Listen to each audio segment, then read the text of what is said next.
Mic check, 1, 2, 3. House Judiciary, Ranking Member Collins, Chairman Nadler.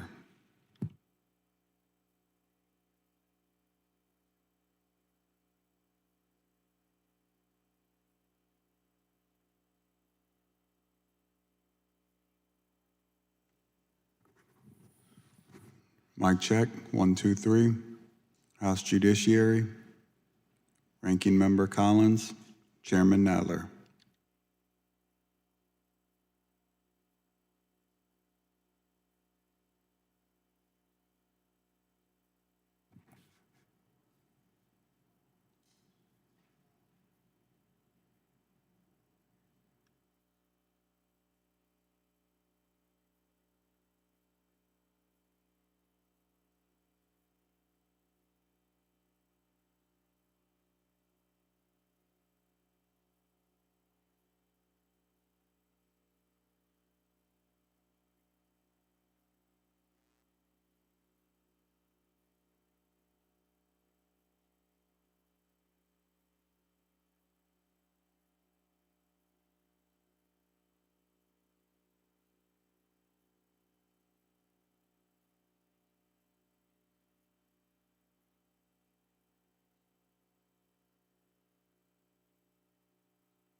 Mic check, 1, 2, 3, 4, 4, 3, 2, 1. Mic check.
The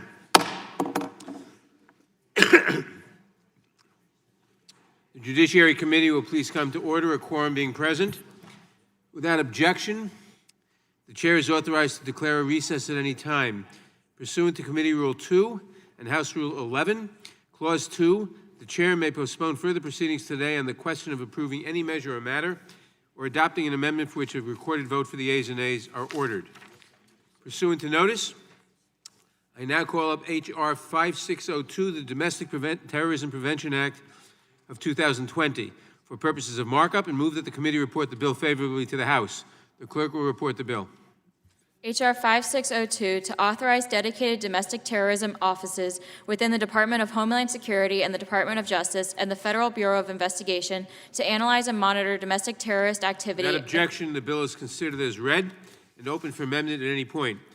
I will begin by recognizing myself for an opening statement.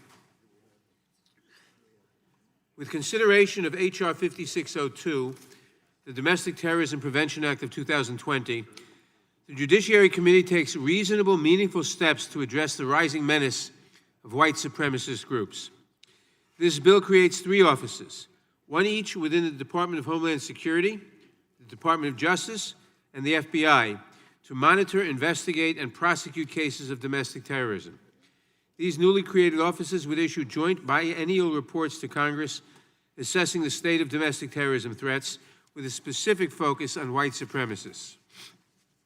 H.R. 5602 requires these newly created offices to focus their resources based on the data collected on the most significant threats, which will be described in detail in a joint biennial report to Congress. These are reasonable, measured policies to help focus the federal government's resources on the threats that continue to terrorize and kill Americans. In April of last year, the committee held a hearing titled Hate Crimes and the Rise of White Nationalism. During the hearing, we heard from a diverse panel of witnesses who described both the rise of white nationalism and the shortcomings in the current enforcement regime. What was clear then, and is clear now, is that our current approach is not working. The core elements of the bill each seek to address fundamental deficiencies highlighted in the April hearing in the way our nation has addressed the threat of white supremacy. The Department of Justice has an array of statutory authorities to bring charges against domestic terrorists, including those who are white supremacists, but it is abundantly clear that the department has not initiated a sufficient number of these prosecutions. H.R. 5602 takes the proactive step of creating offices within DOJ and DHS aimed at pooling the resources from all parts of their each respective department to focus them on the greatest threat, white supremacy. In the time since our hearing in April, horrible white supremacist attacks have unfortunately continued.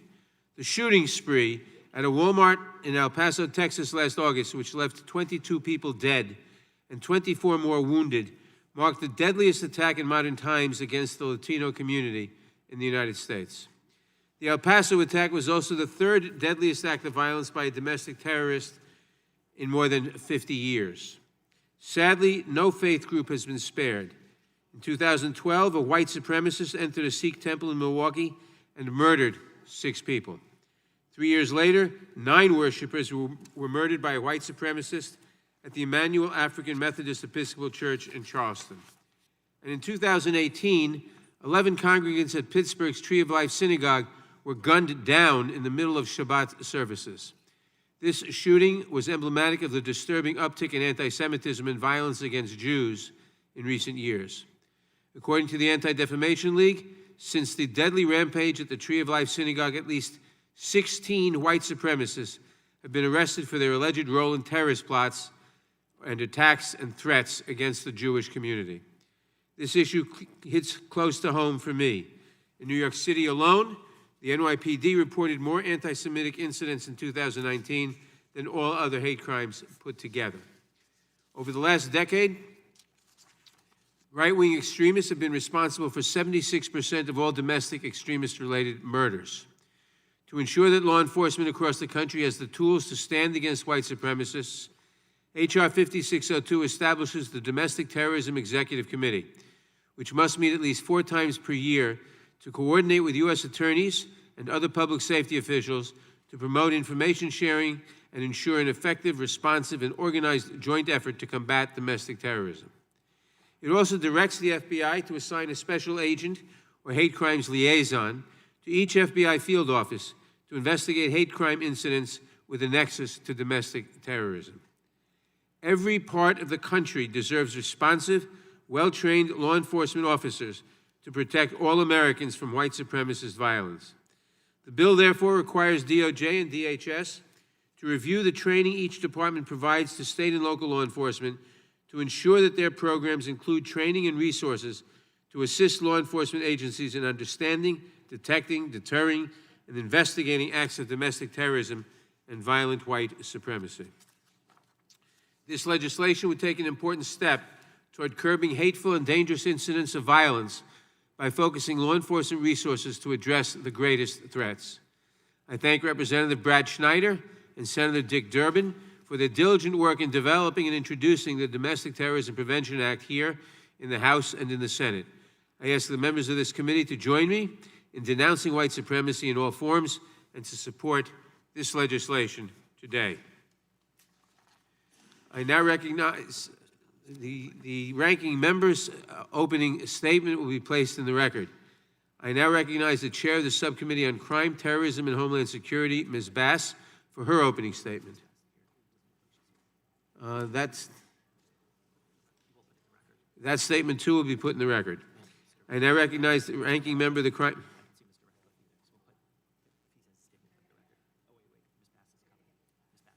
Okay, well, when she comes in, tell me. I now recognize the ranking member of the Crime Subcommittee, the gentleman from Texas, for his opening statement, which will be put into the record, too.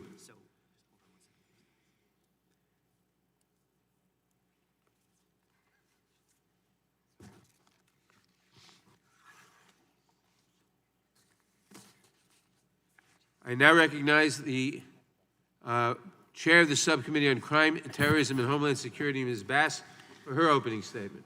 Thank you. I thank the chairman for bringing this critical bill up for consideration, and I'm proud to be an original co-sponsor and reiterate my support for this much-needed measure.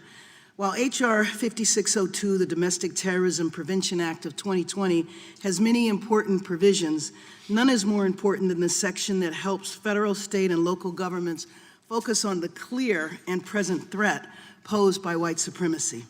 The incidents in El Paso and Poway and the Tree of Life Synagogue and the Emmanuel AME Church and so many more incidents are sad testaments to the real dangers of white supremacy.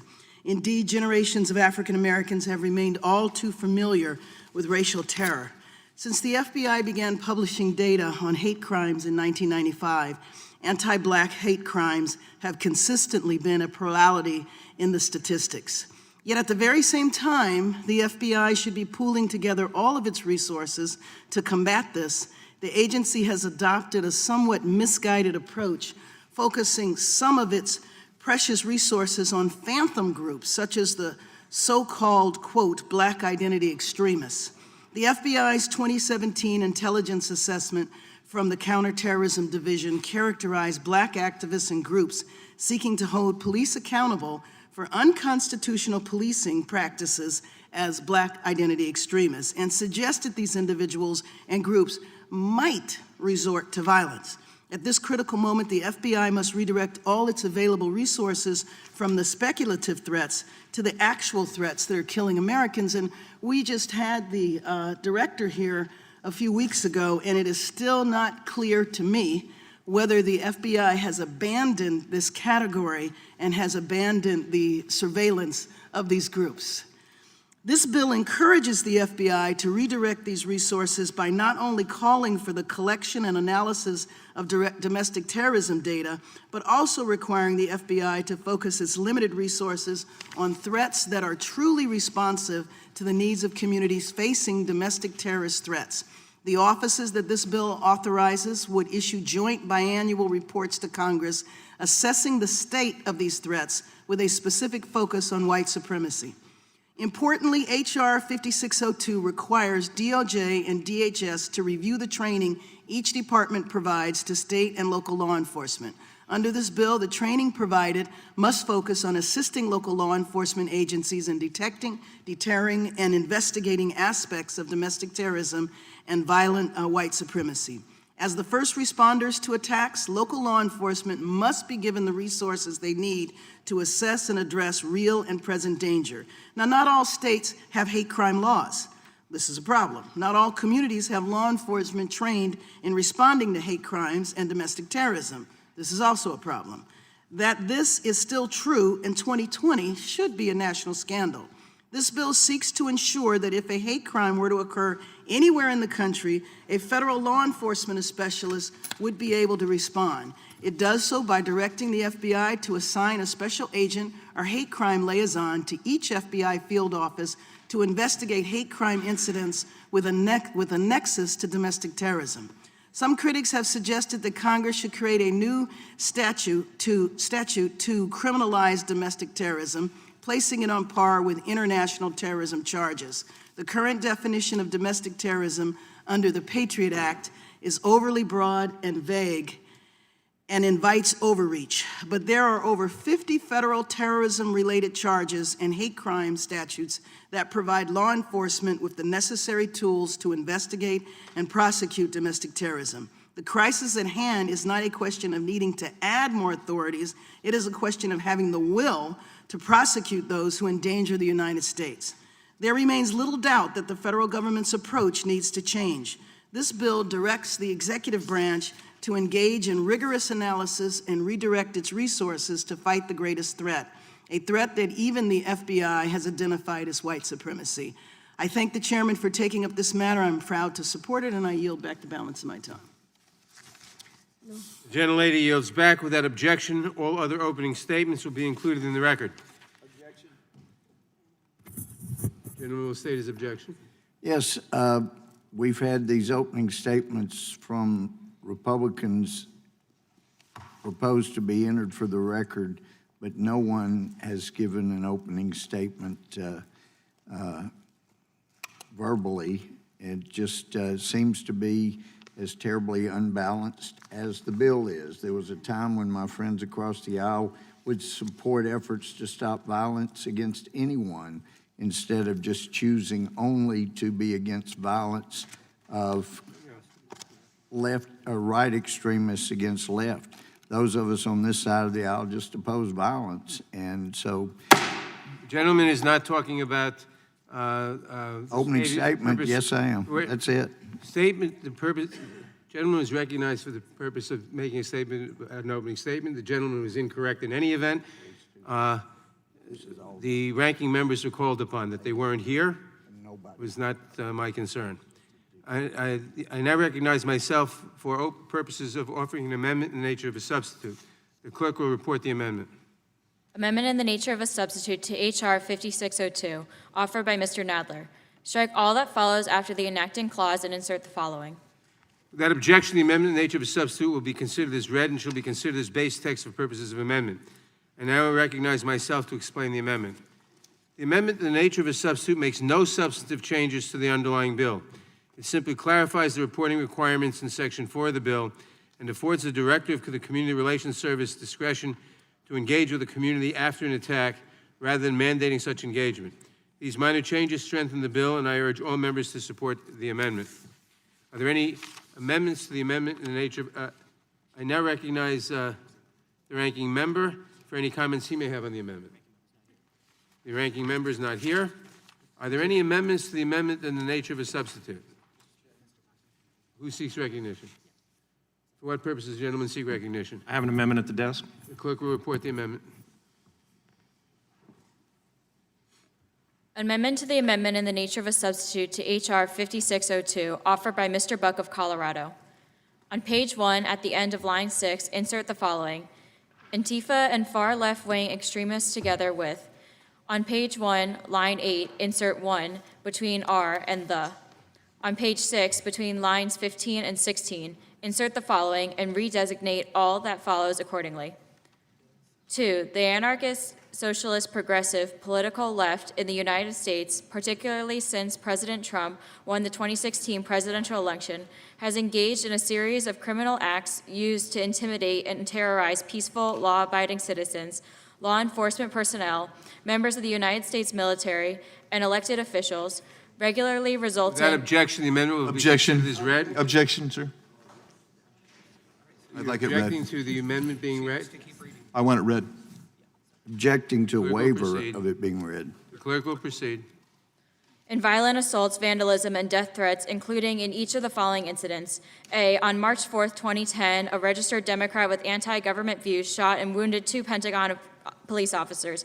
B, on September 1st, 2010, an individual who was a left-wing eco-terrorist was viewed humans as global parasites and whose anti-population manifesto was heavily influenced by Democratic Vice President Al Gore's inconvenient truth, took 3 people hostage inside a Discovery's headquarters in Silver Spring, Maryland. C, on August 15, 2012, Floyd Corkin II entered the Washington, D.C. office of the Family Research Council, shooting an unarmed security guard, and later confessed during a post-arrest police interrogation that he chose its target based on information found on the website of a far-left hate group, the Southern Poverty Law Center, demonstrating this was a politically motivated attack.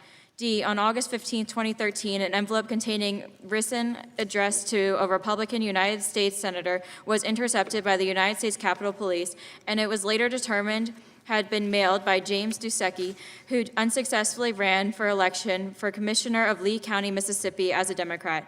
E, in June 2016, in San Jose, California, a group of Trump campaign supporters were viciously attacked by a leftist mob, and subsequent lawsuit alleges that San Jose police directed the Trump supporters towards the mob and away from safety, where the police then abandoned the Trump supporters, putting them directly and intentionally in harm's way.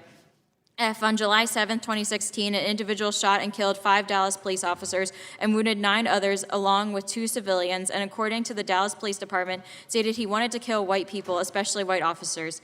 G, in October 14, 2016, a Republican Party officer in Hillsborough, North Carolina, was firebombed and rendered a total loss, while graffiti on an adjacent building described Republicans as Nazis.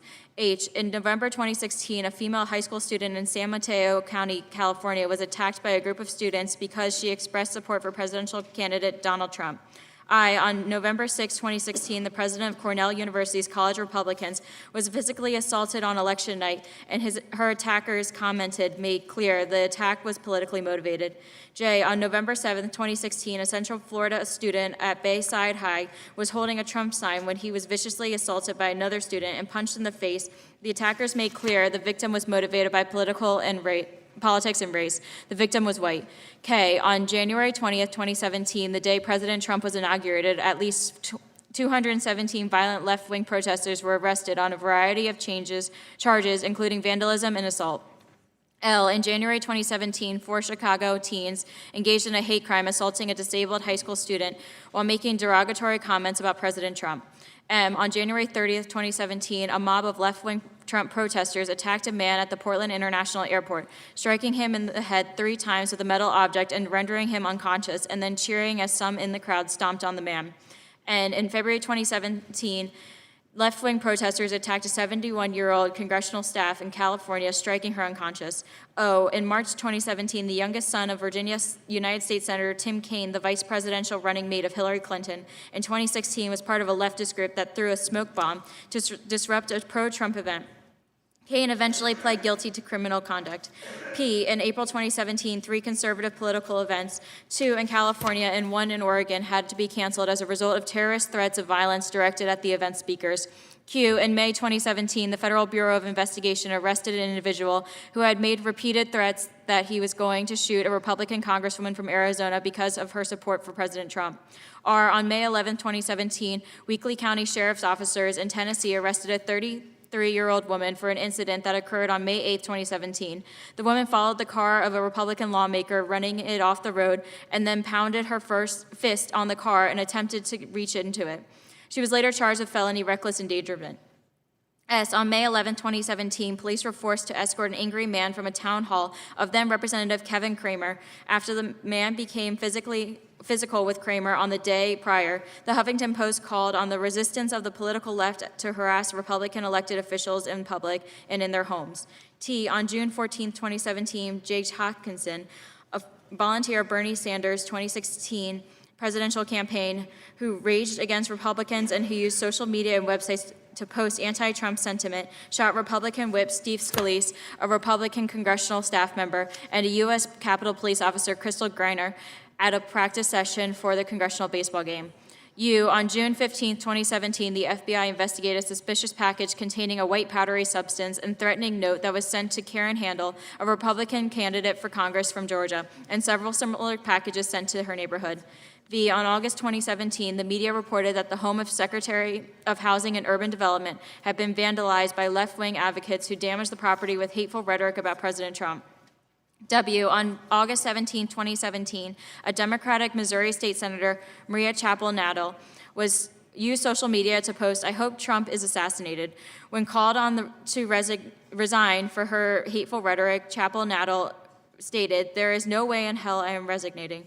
At a August 2017 conservative gathering in Laguna Beach, Virginia, African-American conservative activist R.C. Maxwell was assaulted for his political view by a 20-year-old who was part of an aggressive group of protesters. The perpetrator of attack later used Twitter to boast about his attack on Maxwell. In December 2017, the Lincoln office of United States Senator from Nebraska, Deb Fischer, was vandalized. On December 25, 2017, the family of Representative Jeff Fortenberry found a series of threatening and derogatory signs in their yard. On February 12, 2018, a Massachusetts man sent a hoax threat letter to a home of Donald Trump Jr. The letter contained a white powder that read in part, "You are getting what you deserve," a similar letter that had been sent to Eric Trump's home in 2016. In March 2018, a student was assaulted at his high school in Minnesota because he was carrying a flag that contained the words Trump. On March 18, 2018, a man yelling anti-Trump rhetoric entered the Trump National Doral Golf Club outside of Miami and fired a gun at the roof and chandelier. And when police arrived, he fired his gun at police. On May 3, 2018, the media reported that Bexar County, Texas Democratic Commissioner Tommy Calvert disclosed a conversation he had with a Democratic United States Senator Robert Menendez of New Jersey, in which Menendez suggested that if the 2020 Republican National Convention was held in San Antonio, that food served to Republican delegates would be poisoned. On May 20th, 2018, a conservative media personality associated with Fox News was verbally and physically assaulted at a restaurant in Minneapolis, Minnesota because of her political views. On May 24th, 2018, the media reported that the Justice Department announced legal action in response to 3 instances where Republican lawmakers, including the former chairman of the House Committee on the Judiciary, Representative Bob Goodlatte, were threatened with harm and even death. On June 16, 2018, a Jewish supporter of President Trump was attacked in San Francisco while standing next to a Trump flag. The attacker pushed the victim, putting him in an extended chokehold, and only stopped after police instructed the attacker to back off.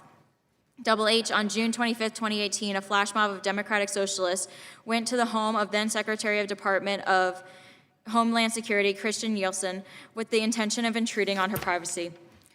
In June 2018, a man from Norwalk, California, sent a series of emails to Federal Communications Commissioner Chairman Ajit Pai, in which he threatened Pai's family. One of the emails contained a list of preschools near Pai's home and messaged that to him that said, "I will find your children and I will kill them."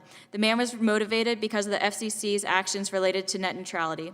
In June 2018, left-wing activists harassed Florida Attorney General Pam Bondi at a movie theater, spitting on her, assaulting her, and preventing her from leaving the theater. On June 30th, 2018, a San Diego attorney who was on the left of the political spectrum violently attacked an elderly pro-American veteran who was holding a sign that read, "Build the wall, enforce the law." In early July 2018, vandals in Lincoln, Nebraska threw bricks through the window of a Republican office and spray-painted "Abolish ICE," a rallying cry common among the far left of political spectrum who oppose immigration enforcement and advocate on the open border. On July 2nd, 2018, United States Senator Rand Paul of Kentucky publicly acknowledged that he and his family had been the target of a man who threatened to chop them up with an axe. The United States Capitol Police investigated, issuing an arrest warrant for the perpetrator. On July 4th, 2018, San Antonio's police arrested a 30-year-old man after he had assaulted a teenage boy wearing a Make America Great Again hat at a Whataburger restaurant. The suspect was verbally abused the boy, threw a drink in his face, and stole the MAGA hat before walking away with it. In response to the incident, the teenager, showing maturity beyond his years, stated, "I just think a conversation about politics is more productive than taking my hat and yelling." Double O, in July 2018, media reports indicated in New York, a New York man threatened to kill supporters of President Trump outside the campaign office of a sitting Republican member of Congress. Double P, on July 6, 2018, a self-described Black Lives Matter supporter called the assassination of Supreme Court Justice via Twitter. Double Q, in July 2018, Abolish ICE protesters vandalized the Department of Homeland Security office in New York. Double R, on July 16, 2018, a senior Democrat in the House Committee of Judiciary sent a reckless tweet that seemed to suggest the military should engage in a military coup to unseat President Trump. Double S, in July 2018, a Seattle teenager was physically assaulted and spat upon while wearing a Make America Great Again hat. Double T, on August 3, 2018, several far-left individuals, including a registered Democrat, were arrested for making terrorist threats against United States Representatives Steve Scalise and Chris Smith. W, on August 5, 2018, Antifa protesters in Berkeley, California, used hammers to smash the windows of Marine Corps recruiting posts.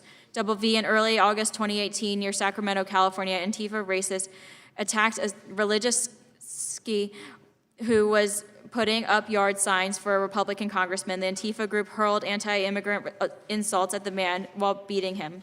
Double W, in August 2018, a Republican office in Mesa, Arizona, was vandalized by political leftists when a rock was thrown through a glass door.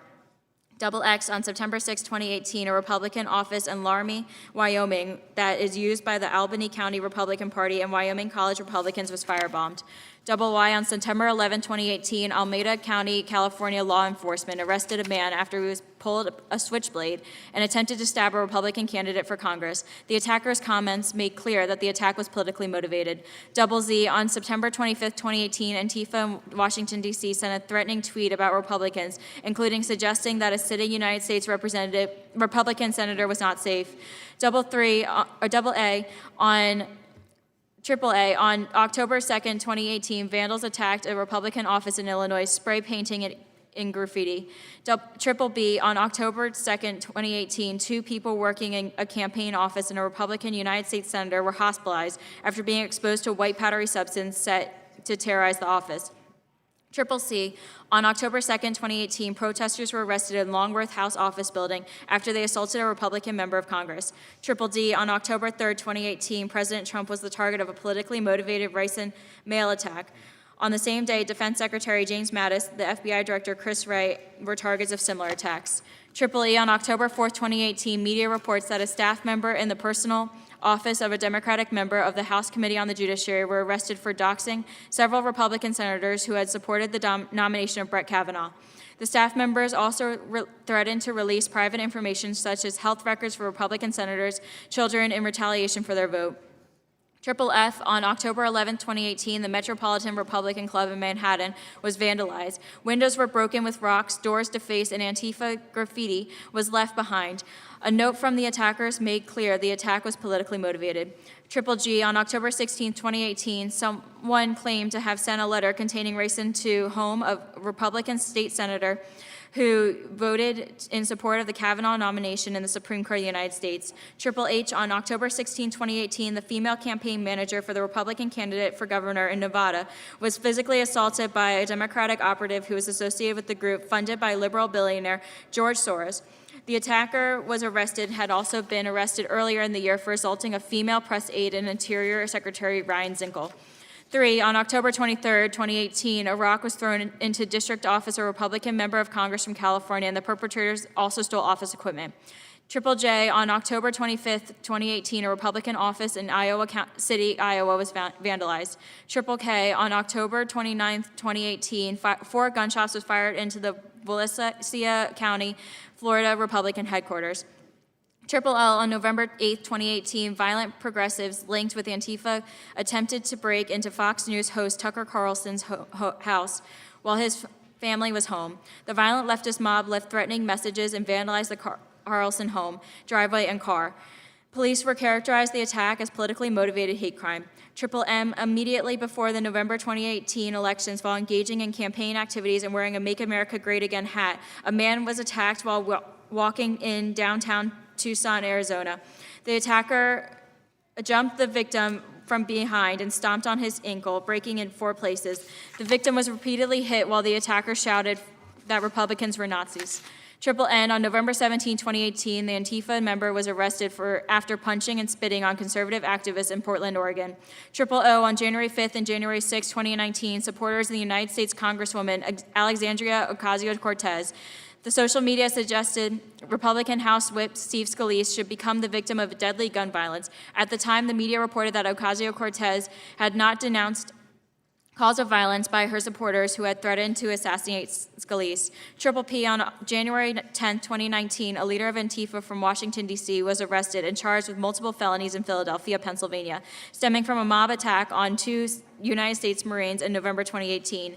Triple Q, on January 29, 2019, actor Jussie Smollett filed a police report in Chicago, falsely claiming supporters of President Trump attacked him and tied a noose around his neck. Smollett was later charged with a grand jury on 6 counts pertaining to filing false police reports.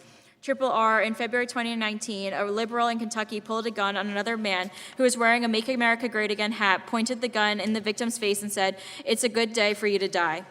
Triple S, in February 2019, a leftist thug in Berkeley, California, assaulted a conservative who was tabling and handing out literature.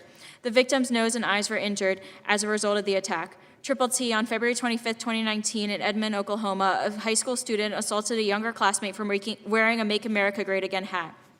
Triple U, on February 25, 2019, an 81-year-old man was assaulted by a younger man outside of a grocery store in Franklin, New Jersey, because the elderly gentleman was wearing a pro-Trump memorabilia. Triple V, in February 2019, an 81-year-old man was attacked at a supermarket in Somerset County, New Jersey, because he was wearing a Make America Great Again hat. Triple W, on March 5, 2019, a Martin County, Florida public school official assaulted a 14-year-old for wearing a Make America Great Again hat. Triple X, on March 21, 2019, an 85-year-old pro-life activist was brutally attacked while he was praying outside of a Planned Parenthood facility in San Francisco, California. The attacker knocked the elderly gentleman down and then repeatedly kicked him. Triple Y, on April 11, 2019, a conservative speaker was assaulted by a protester while speaking at the University of Missouri on the subject of the differences between men and women. Triple Z, on April 13, 2019, in Maryland, 2 men attacked and robbed an immigrant who was wearing a Make America Great Again hat. Quadruple A, in late April 2019, the FBI covered an alleged plot by Antifa in obtain guns from Mexican cartel with the intent of staging an armed rebellion in border. Quadruple B, in June 2019, conservative journalist Andy No was attacked by Antifa activists. No suffered bruises and cuts to his face and brain injury and a result of mob beating. No said that in a functioning liberal democracy, we cannot normalize police violence. Quadruple C, and later September 2019, Mr. Chairman, may I make a correction, please? That was political violence, not police violence. I just want to make sure that's clear. Gentleman is not recognized. The clerk is reading the bill. In late September She reads 2019, it wrong. The difference between political and police. The clerk will continue reading. a former Hillary Clinton staffer and Democratic activist was arrested in Michigan after sexually assaulting a mentally handicapped 18-year-old. Quadruple D, on October 10, 2019, Antifa rioters engaging in left-wing violence physically attacked several supporters outside of a Trump rally in Minneapolis. Quadruple E, on October 31, 2019, national media reported that former staff member in the office of Democratic United States Senator Maggie Hassan was convicted and sentenced for her role in doxing Republican senators following the Kavanaugh nomination. Quadruple F, on November 5, 2019, Antifa attacked two people who were filming Antifa's activities on public property. Quadruple G, on December 13, 2019, 5 students in Hamilton County, Florida, assaulted a 14-year-old on a school bus because he had previously worn a Make America Great Again hat. Quadruple H, on February 8, 2020, in what has been labeled as a politically motivated attack, Gregory Tim intentionally drove his van into a pro-Trump Republican voter registration drive tent that was pitched outside of a Walmart in Jacksonville, Florida. Quadruple I, on February 11, 2020, outside of a polling place in Windham, New Hampshire, Patrick Bradley assaulted a 15-year-old who was wearing a Trump hat and then assaulted 2 adult Trump supporters when had tried to intervene to stop politically motivated assault. Quadruple J, on March 4, 2020, United States Senate Minority Leader Chuck Schumer from New York, stood before the Supreme Court of the United States and clearly engaged in threats against two sitting members of the court, undermining and threatening an independent judiciary. On page 12, line 22, insert the following after by Antifa, anarchists, fascists, socialists, anti-Semites, black supremacists. On page 12, line 23, insert the following after including and before white. Antifa, anarchists, fascists, socialists, anti-Semites, black supremacists. On page 13, line 7, insert the following after related and before incidents. Antifa-related, anarchist-related, fascist-related, socialist-related, anti-Semitic-related, and black supremacist-related. On page 13, line 13, insert the following after related and before incidents. Antifa-related, anarchist-related, fascist-related, socialist-related, anti-Semitic-related, and black supremacist-related.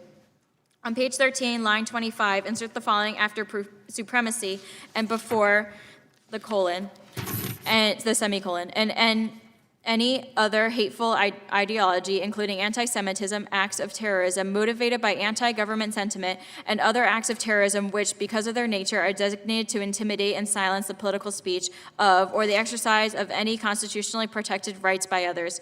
On page 14, line 8, insert the following between supremacy and the comma, and any other form of hate-based motive or ideology identified in this act. On page 14, line 18, insert the following between supremacy and the comma, and any other form of hate-based motive or ideology identified as this act.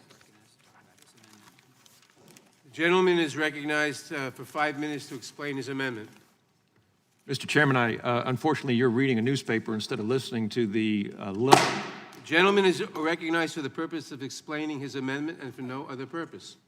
I believe, Mr. Chairman, I Point of order, control the Mr. time. Chairman. The gentleman can say what he wants to say. If you're reading the newspaper, you're reading the newspaper. That is irrelevant to the amendment. He is recognized to explain his amendment. My amendment has to do with the long list of acts by left-wing extremists against law-abiding Americans, and should have been listened to by everyone because it's so relevant to the bill that we have. For nearly 235 years, our nation has used the motto "E pluribus unum," out of many one. It first appeared on coins in 1786 and was later incorporated into the Great Seal, which we see on the back wall. Why is this motto so important to us as Americans? First, it represents the founding of the nation. From 13 original colonies, one nation was born. But it also represents each of us as Americans. Most Americans can trace their ancestral roots back to several different countries. Our national motto signifies that wherever each of us or our ancestors come from, we are one people, one nation. This motto signals that each of us is an American. It furthers the promise that all men and women are created equal, and each of us is endowed by the Creator with certain unalienable rights, or as Joe Biden would say, you know, the thing. Hateful ideologies seek to deny the truth of the American promise. Someone who is, for example, a white nationalist denies not only equal dignity and worth of their fellow citizen, but also the essential promise of America, based on something that should be superficial, like the other person's race or national origins. That is not what our country is about. Terror is a tool of hate. Its effect is to cause others to fear for their safety. As Americans, though, we each have so much to hope for: life, liberty, opportunity, a better life for our children. Robbing someone of hope by fear is un-American. For these reasons, I want to align myself with the statements made by others that acknowledge the damage that hateful and violent ideologies cause in society. Hate, violence, terrorism are not American values. Sadly, hate and violence are increasingly seeping into our politics. They are poisoning political discourse. They also threaten our democracy. Not too long ago, it was a common value that we extended dignity and respect to someone with different political views. Increasingly, that courtesy seems to have been lost. The underlying bill characterizes groups that espout white supremacist and white nationalist ideals as terrorist threats. I agree with that 100%. I also agree that federal law enforcement should pay attention to organizations that use terror to target people. We should give law enforcement the tools to investigate and prosecute acts of domestic terror. But what we are overlooking in this bill is that it is one-sided. There is at least an equal level of hate, violence, and terror coming from the political left directed at conservatives and people who support the president. At its core, the perpetrators of these acts are using the same tactics as white supremacists. They dehumanize others, viewing their victims as not worthy of dignity and respect. They use violence to intimidate. Their acts can terrorize an entire community. These acts have the potential to drive people of goodwill from the public square, to silence their voice and participation in the political process. My amendment contains a list of 88 instances of violence or acts intended to intimidate others perpetrated by people on the left of the political spectrum. The victims of these attacks deserve respect and dignity. They deserve to live free of terror, just as the victims in each instance currently described in the underlying bill do. Purveyors of hate and terror, regardless of ideology, should be equally condemned for violence. This bill could be and should be an opportunity for this committee and this Congress to speak with a single voice that speaks clearly, to say, together we condemn all violence, we condemn all terror. Hate and division will not win. Together we embrace unity and we embrace the values of America. I urge my colleagues to support the amendment, and I yield. Well, gentlemen, yield. Gentleman already yielded back. Mr. Chairman. The gentleman already yielded back. I now represent. Mr. Chairman, let's be recognize. fair here. I now recognize myself for the purpose of opposing the amendment. I oppose this amendment. The reason I oppose this amendment is that despite its claim to oppose violence and white supremacy, it in fact does not. The addition of another group to white supremacy for the FBI to analyze, the reason I oppose the addition of another groups to white supremacy for the FBI to analyze for the purpose of resource allocation is that we already have information that the white supremacist threat has not been appropriately addressed by federal law enforcement. In his recent testimony before this committee, Director Wray noted that white supremacists constitute the largest share of domestic terrorists, and that white supremacists represent a serious, persistent threat to this country. According to the FBI Assistant Director for Counterterrorism, Michael McGarity, in fiscal year 2019, the FBI arrested 107 individuals in connection with domestic terrorism investigations, which was close to the same number on the international terrorism front. He further said that at any given time, the FBI has about 900 open domestic terrorism investigations, a huge chunk of which involve racially motivated violent extremists. Of these, the most lethal over the last few years have involved white supremacists. According to the DOJ strategic plan for fiscal years 2018 and 2022, the department's principal strategic goal is to enhance national security and counter the threat of terrorism. We agree that we must prevent and fight terrorism, and that it is appropriate to focus attention of DOJ on white supremacy, the greatest domestic terrorism threat faced by Americans. The legislation does just that. The amendment, by opposing this, would not, in fact, focus attention or opposition or resources to the greatest threat that we face, namely white supremacy. For that reason, I oppose this pernicious amendment and urge my colleagues to do the same. Mr. Chairman, For what purpose does the gentleman seek recognition? move to strike the last word. Gentleman is recognized. Mr. Chairman, we're coming into a presidential election. It will be a presidential election that will be based on rather different viewpoints between the two major candidates for president on the future of this country and where they want to take this country in the next 4 years. There's an awful lot of emotion involved in this. Some of this emotion has turned into violence. Ask Steve Scalise. He almost died because of a politically motivated assassination attempt. And the 88 instances that the gentleman from Colorado has pointed out is that the Scalise assassination attempt was not an isolated instance of violence against people who support the president, Republicans, Republican candidates, Republican office holders. I'd add an 89th one that you forgot, gentlemen from Colorado. The Trump Republican office in the central city of Milwaukee was vandalized. And nobody knows who did it, but it was obviously an act of political terrorism. Now, political terrorism is domestic terrorism. This bill should be broadened so that political terrorism can be just as vigorously investigated as white supremacy, which all of us condemn, even those on this side of the aisle, although some of you may doubt that. Now, we can either have a fair markup, and we can allow both sides to speak out. And I would implore you, Mr. Chairman, to put the gavel down for once, and to allow this markup to proceed. The clerk ended up mispronouncing a word in the gentleman's amendment. When the gentleman asked for a correction, bang went the gavel. I asked the gentleman to yield to me when he had 20 seconds left. He was not allowed to do that. That's not fair either.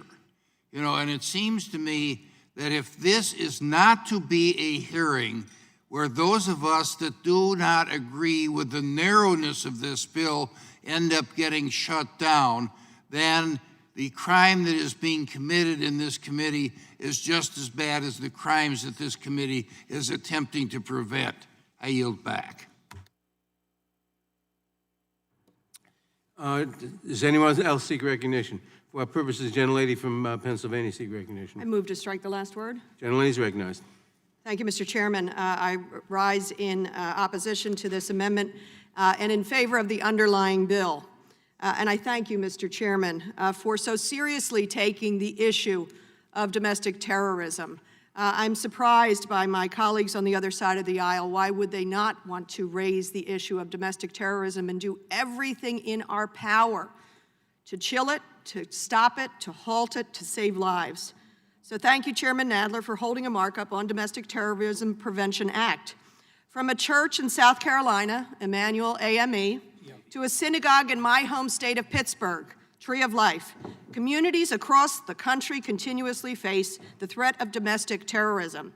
That threat is known and it is clearly defined.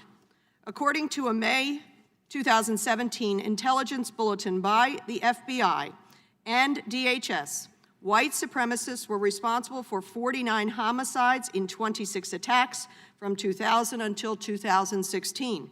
Our national security apparatus recognizes white supremacy as the most, and I want to repeat that, the most significant domestic extremist movement. It is time Congress takes action to combat the fatal threat posed by violent, far-right, white supremacist extremists. This bill takes the necessary step of authorizing offices within DOJ, DHS, and the FBI with the responsibility of monitoring, analyzing, investigating, and prosecuting domestic terrorism.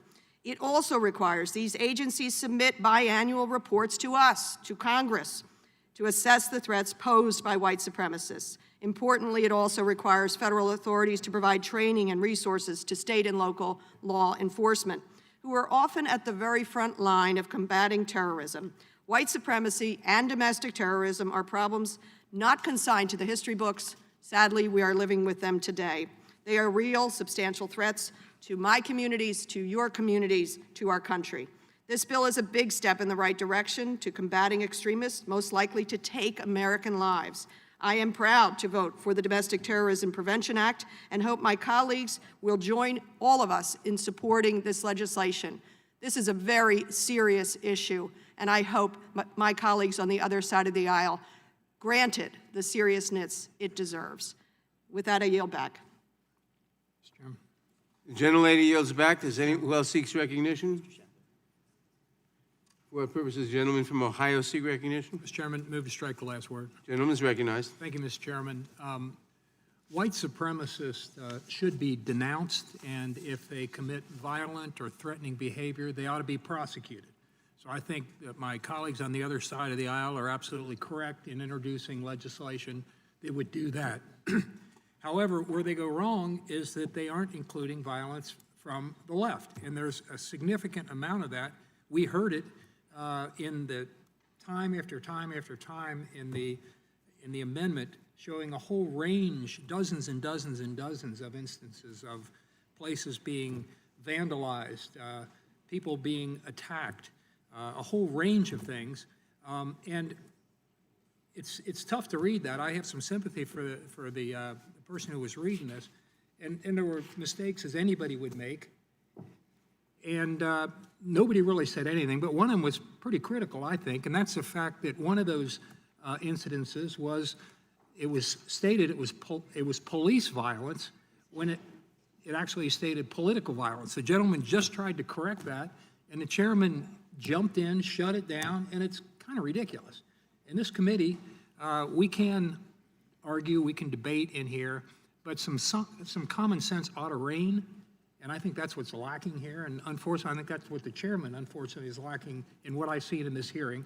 I have a lot of respect for the gentleman, worked with him for years, co-chaired for 6 years, the Constitution Subcommittee, well, didn't co-chair it, I was the chairman, he was a ranking member. We got along well, even though we didn't agree on a whole lot other than the Voting Rights Act. But I would just, I would recommend that the chairman change that, and I know he's probably under some pressure and to crack down because the minority can get out of control, I'm sure, in the majority's opinion sometimes. It happens on both sides, but I'd ask for a little more decency and common respect on this committee. But the bottom line is here, this amendment would include violence and threatening behavior from both sides. When the Klan does this type of thing, when white supremacists do this type of thing, they ought to be prosecuted. I support that completely. But when groups that are mentioned in this amendment, like Antifa, anarchists, anti-Semites, when they commit threatening acts and violence, that ought to be included in here, because that's just as outrageous when the left does it as when it's done by those on the right. So I strongly urge my colleagues on both sides of the aisle to support this very reasonable amendment, and I would now like to yield my remaining time to the gentleman from Colorado. I thank the gentleman from Ohio, and I just want to make something really clear that I may not have made clear in my statement in support of this amendment. If my amendment is adopted, even though I find some things in the bill, underlying bill offensive, if my amendment is adopted, I will support this bill in committee. I will support this bill on the floor. I will whip my fellow Republicans to support this bill. I absolutely believe with all my heart that we need to crack down on white supremacist violent acts. I was a prosecutor for 25 years. I didn't tolerate any violent acts, no matter what the motive was. I also believe that there are many on the right that I talk to in my district and in my state of Colorado that are concerned about the violence in politics right now. And it is, I think, an opportunity for this committee to take white supremacy seriously, to make this a bipartisan bill, to make this a bicameral bill, because instead of just sitting in the House, never getting a fair hearing in the Senate, this bill will move in the Senate if it actually is something that all Americans can embrace. And all Americans are sick and tired of the violence and the attitudes that some have on the extremes of both sides, that they can stop speech that they don't like, that they can stop speech that they don't want to tolerate. And I think that we should, as a committee, take a strong stand on intolerance. And if there are parts of my amendment that people find offensive on the other side of the aisle, let's amend the amendment. I'm open to that. But let's make sure we send a clear message to Americans that we will not stand for violence of any kind, and that we direct federal law enforcement authorities to target violence against anybody of any political stripe. And I yield back to the gentleman from Thank Ohio. you. And reclaiming my time, and unfortunately, there's been a pattern this Congress in this committee where apparently the Democrats, they want the issue, but they don't really want the solution. They want to talk about this violence, but they're proposing a bill which has no chance of passing, unfortunately. Something like this should pass because we ought to crack down on violence on both sides of the political spectrum. And we've seen this on a whole range of issues, this time from the Violence Against Women Act, for example, which I voted for probably a dozen times, and we've passed it and it's been in the law, and then they offer poison pills and these things which they know will never pass in the Senate, and which most on our side of the aisle can't support. And it's just unfortunate. If they worked together with us, we could actually pass something that a lot of Republicans would support and that the Senate could actually pass and the president could actually sign into law. Then we've got a solution. But that's not what we've seen. We've seen things which are so flawed here, and in this case, the flaw is the fact that we're not denouncing violence on the left. And there's a lot of it from Antifa and other groups. So with that, I yield back my time. Gentleman yields back. For what purposes, gentlelady from Texas seek recognition? I rise to strike the last word. Gentlelady is recognized. I rise to support H.R. 5602 as one of the original co-sponsors and to support the underlying amendment offered by Mr. Nadler. Mr. Buck, I'm prepared to work with you on this extensive recounting of particular acts that may be attributable to issues that have some relation to political views and may have resulted in injury. Again, this is a document that has not been vetted. I don't in any way diminish your intent or the intent to be authentic. But again, a lot of this is a question of whether it is a political expose of issues, but I think it is worthy of our consideration. I don't think it can be considered at this point, and that's why I rise with a degree of sensitivity to oppose the amendment. Because when I think of what we have gone through with white terrorism, if you will, domestic terrorism that is based upon the acts of white nationalists, I think of the 2 African Americans shot dead in the grocery store in the Midwest. I think of the 9 worshipers at Mother Emanuel in Charleston, South Carolina. I think of the innocent shoppers at Walmart in El Paso, Texas. And the list goes on and on. I even think of those who lost their life in the battle for civil rights, where it was very difficult to prosecute those cases, so much so that the killers of Viola Liuzzo were only brought to justice by then U.S. Attorney Doug Jones, in recent years. I think of the 3 civil rights young men that were killed by the Ku Klux Klan and buried in mud in Mississippi. And I think of Jimmy Lee Jackson, who was shot down on the Edmund Pettus Bridge. And this has gone on for a long time without response. Finally, the FBI has documented the surge in white nationalism, hate acts, Charlottesville, Virginia, and the most debilitating statement by any leader of the free world that there were good people on both sides that I don't think I will ever recover from. So I frankly believe these are 2 distinct routes that we must take. I am not in any way rejecting this Judiciary Committee taking this up. I'd hope we have a platform to work together. But I think it is urgent that we give now the FBI, the Homeland Security, and the Department of Justice the appropriate tools to work from. You already have a basis upon which issues that you have raised can be addressed. Federal law defines domestic terrorism as involving acts that are dangerous to human life, that are a violation of the criminal laws of the United States of any state, appear to be intended to intimidate or coerce a civilian population, to influence the policy of a government by intimidation or coercion, or to affect the conduct of government by mass destruction, assassination, kidnapping, and occur primarily within the territorial jurisdiction of the United States. So if any of these acts fall within that, they can be addressed. Nothing in here tells us whether these were addressed, whether these rose to the level of prosecution. They're just a recitation of certainly some very unfortunate acts. We have a crisis here, and the crisis is that white nationalism in the spirit of domestic terrorism has not been addressed, and people are dying. So I support the underlying bill and the amendment by Mr. Nadler, and I rise to oppose the amendment by Mr. Buck, and would hope that we would have the opportunity to work together as we go forward. Would the gentlelady yield? I'll yield for a moment.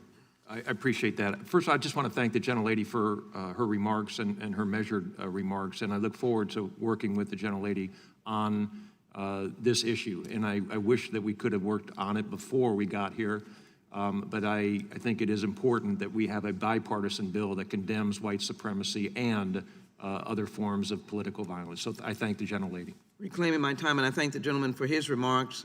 I would hope that the gentleman would consider, even as we go forward, with an idea of working together with a number of us on a bill that speaks to the issues that he is concerned, but I hope that he also realizes that federal law does already protect some of those, or give remedy to some of those who've been violated under the recitation of acts in your document, and I'd hope the gentleman would support the underlying bill.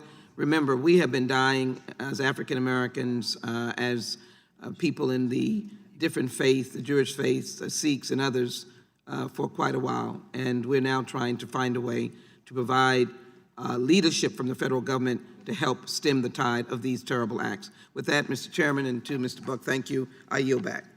Gentlelady yields back. Who else seeks recognition? For what purpose does the gentleman from Texas seek recognition? I strike the last word. Gentleman is recognized. Thank you, Mr. Chairman, and I very much appreciate my friend from Texas, her comments and attitude that is extremely helpful. But it is terribly unfortunate that we are here. It is consistent with taking up a bill that is extremely one-sided, extremely political, and ignores and diminishes and demeans the violence against people who happen to be what people now call conservative, at one time would be considered middle of the road. And to have anyone categorize Mr. Buck's amendment as pernicious, meaning highly injurious, destructive, even deadly, that's very pernicious in and of itself. We ought to be working judiciously on the Judiciary Committee to help bring America together. But one of the things that helps divide America is when Congress takes such incredibly one-sided approach and ignores and diminishes and demeans the injuries to another major part of America. It further divides America. And I know this committee has spent a lot of time in the last year plus talking about Russia and the Russian efforts. Look, make no mistake, leaders of Russia would love to see America fall, especially Putin. He deeply regrets the loss of the Soviet Empire. He blames America and would love to see carrying out of what Khrushchev said would happen, that we would fall from within without them having to fire a shot. So the fact is, Russian leaders want America divided. And we have seen over and over bills brought up that divide America, that show much of America that there is a two-tier justice system that this committee doesn't seem to want to deal with. That if you are of one persuasion, you are above the law. You can be top of the FBI and commit crimes and have people who are co-conspirators decide that your classification level of what you've leaked or stolen or removed is at such a low level, you don't have to face punishment. I mean, it is incredible what we have seen in the way of two-tier justice, and it has divided America. So efforts to divide America like this bill does really play into exactly what Russian leaders want to see. They want us divided. This helps divide America. You would think the storied history of this committee, going back to greats like Daniel Webster, would cause us to say violence against anyone is inappropriate. Provoking words or provoking hats are not a defense to physical violence. We should be shouting from the rooftops. We should be using this committee to denounce violence against anyone and not demean those who are victims of violence from those on the left. Just not ignore that like we are doing in this bill. Mr. Buck's amendment helps address that. It helps this committee be more fair. And as the gentleman from Colorado points out, he's glad to amend that if there's offensive language, but let's don't forget that there continues to be violence against conservatives in this country. Now, I've had no problem as a judge sentencing people, sending them to prison, sentencing them to death, and it didn't matter who the victim was. It didn't matter what their race was. Violence was violence, and it needed to be punished. And that's the way this committee ought to be approaching violence, not taking a political one-sided stand and demeaning all the victims of people on the left. That's why this amendment needs to be adopted so this committee can at least do something right. I yield back. Gentleman yields back. For what purpose does the gentlelady from Texas seek recognition? Thank you, Mr. Chairman. I move to strike the last word. Gentlelady is recognized. I would like to thank Mr. Buck, Mr. Chairman, for his sincerity and his support of taking action against domestic terrorism and white nationalism. And Mr. Buck, I want you to know it means a lot to me because my community, El Paso, Texas, was the community targeted last year. But I want to publicly explain why I do not support the amendment, but why I would like to work with you on this issue. We just heard one of our colleagues lay out that violence is violence and that we shouldn't be one-sided. And that is precisely my fear with this amendment, in that it engages, or it allows people to engage in whataboutism, or it allows people to equate what generations of people have had to live through with the current divided state of America. And I will tell you, I am tired of the division. It is painful, it is awful, it is unacceptable, and we all need to do our part to work together and to build bridges and to bring unity back to the country that we so love. But we also, in doing that, we have to recognize the truth and the reality of what is happening every single day. Indeed, happening here on Capitol Hill, happening here in this committee, happening here in this Congress. In that long litany of examples of threats being made to people because of their political leanings, you could have added my name. There was a fake article, or an article that completely lied about me and the work that I do on the border that was published. And as a result, I and my family and my staff received really horrible death threats. That article, even though I publicly denounced it, and even though I publicly said that the accusations were false, that article was amplified by a member of the minority who serves on this committee. That article was amplified also by another member of Congress in the minority. And so it's hard to believe that others are as sincere as you are when we see that happening, when I have been on the receiving end of it. When we see the minority leader tweet out about the Chinese coronavirus, when we know that Chinese members of our communities are suffering from targeted attacks because of the coronavirus that are now being aimed at them because of who they are and their ethnicity and their background. And so I think all of this starts with each one of us. We have to call out and hold accountable those who use language that divides us. That means calling out our colleagues. That means holding each other accountable. But the reason why I can't support this is because I feel like it does blur the lines between the targeted attacks, the likes of which my community has seen, and saying violence is violence. It diminishes the suffering that generations of Americans have lived through. I had the incredible privilege this weekend of going on the Selma pilgrimage with John Lewis and with many other members of Congress, and reliving America's painful history of slavery and lynching and mass incarceration aimed at African Americans. I have had to sit last year in hospital rooms, sit and hold the hand of people who were targeted because they were brown.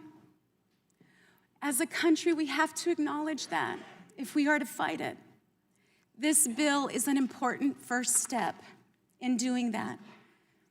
And I'm ready to work with you on other steps, but I cannot support your amendment, but I do support wholeheartedly and am grateful for the underlying bill. I yield back. Gentlelady yields back. Is anyone else? For what purpose does the gentleman from Pennsylvania seek recognition? Yes, Mr. Chairman, I move to strike the last word. Gentleman is recognized. Thank you. I yield to my good friend and colleague from Colorado.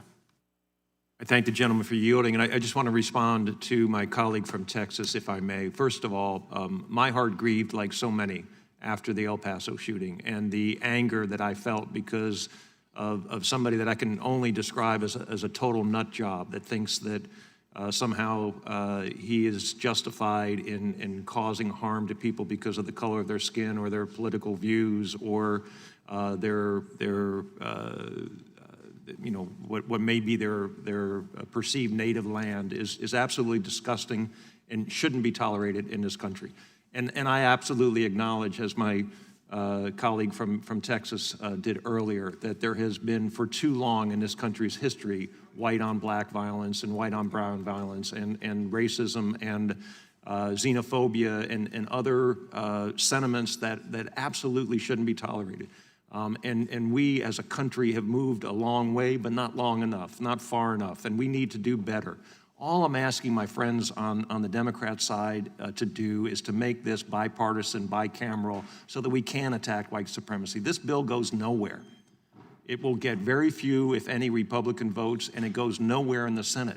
If we're serious about attacking white supremacists, which I absolutely want to do and did as a prosecutor, if we are serious about that, let's make this bill a bipartisan bill.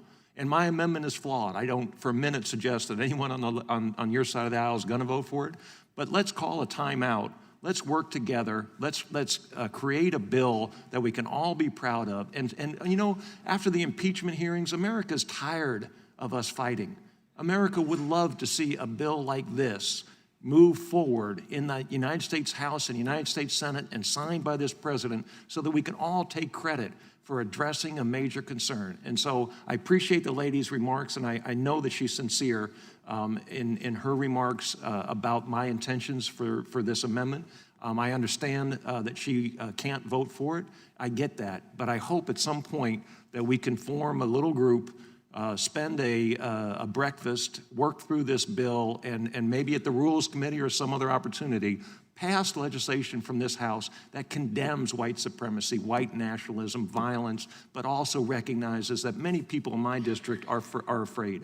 Many people in my district fear that their political views will be punished by those on the left if they express those views. And I just ask with sincerity that my colleagues recognize that and that we address that. And so I thank the gentlelady and I yield back to my friend from Pennsylvania. Thank you, and I'd yield the balance of my time.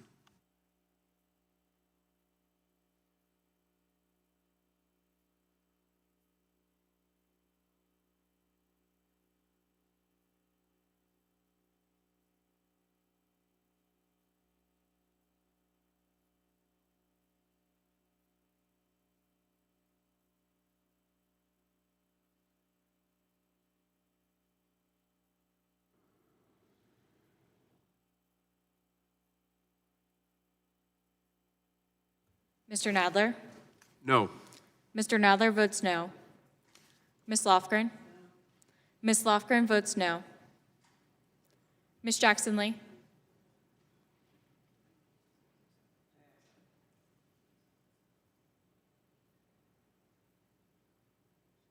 Ms. Jackson Lee? Mr. Cohen? Mr. Cohen votes no. Mr. Johnson of Georgia? Mr. Deutsch? Ms. Bass? Mr. Richmond? Mr. Jeffries? Mr. Jeffries votes no. Mr. Cicilline? Mr. Cicilline votes no. Mr. Swalwell? Mr. Swalwell votes no. Mr. Liu? Mr. Liu votes no. Mr. Raskin? Mr. Raskin votes no. Ms. Jayapal?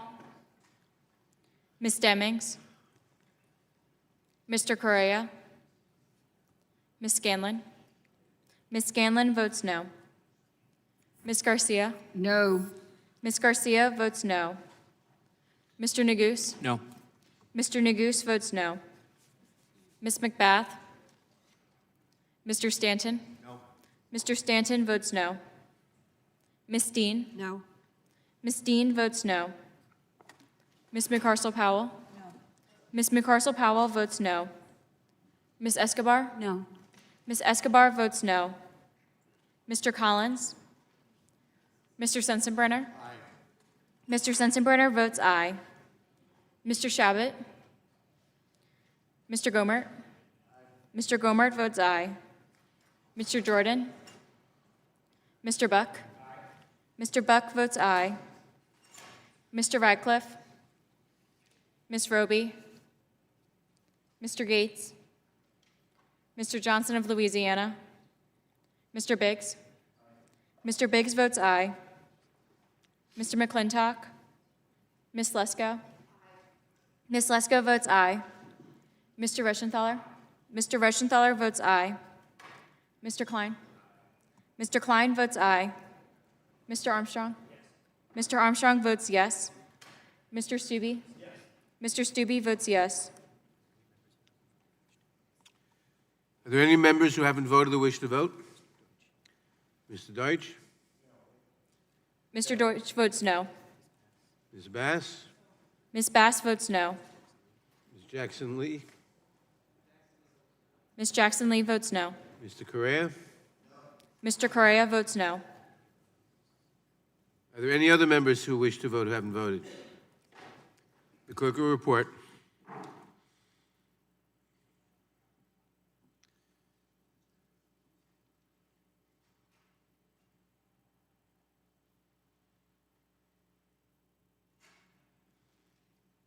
Mr. Chairman, there are 9 ayes and 19 noes.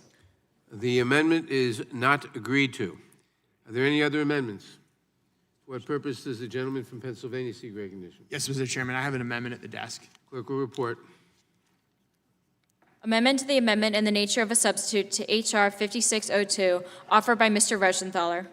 Page 12, beginning on line 22, strike white supremacists and neo-Nazis, including white supremacists and neo-Nazis infiltration of, and insert white supremacists, neo-Nazis, Antifa, and other violent hate organizations, including hate-related. Gentlelady, the clerk will, the amendment will be considered as read. The gentlelady requests a point of, reserves a point of order.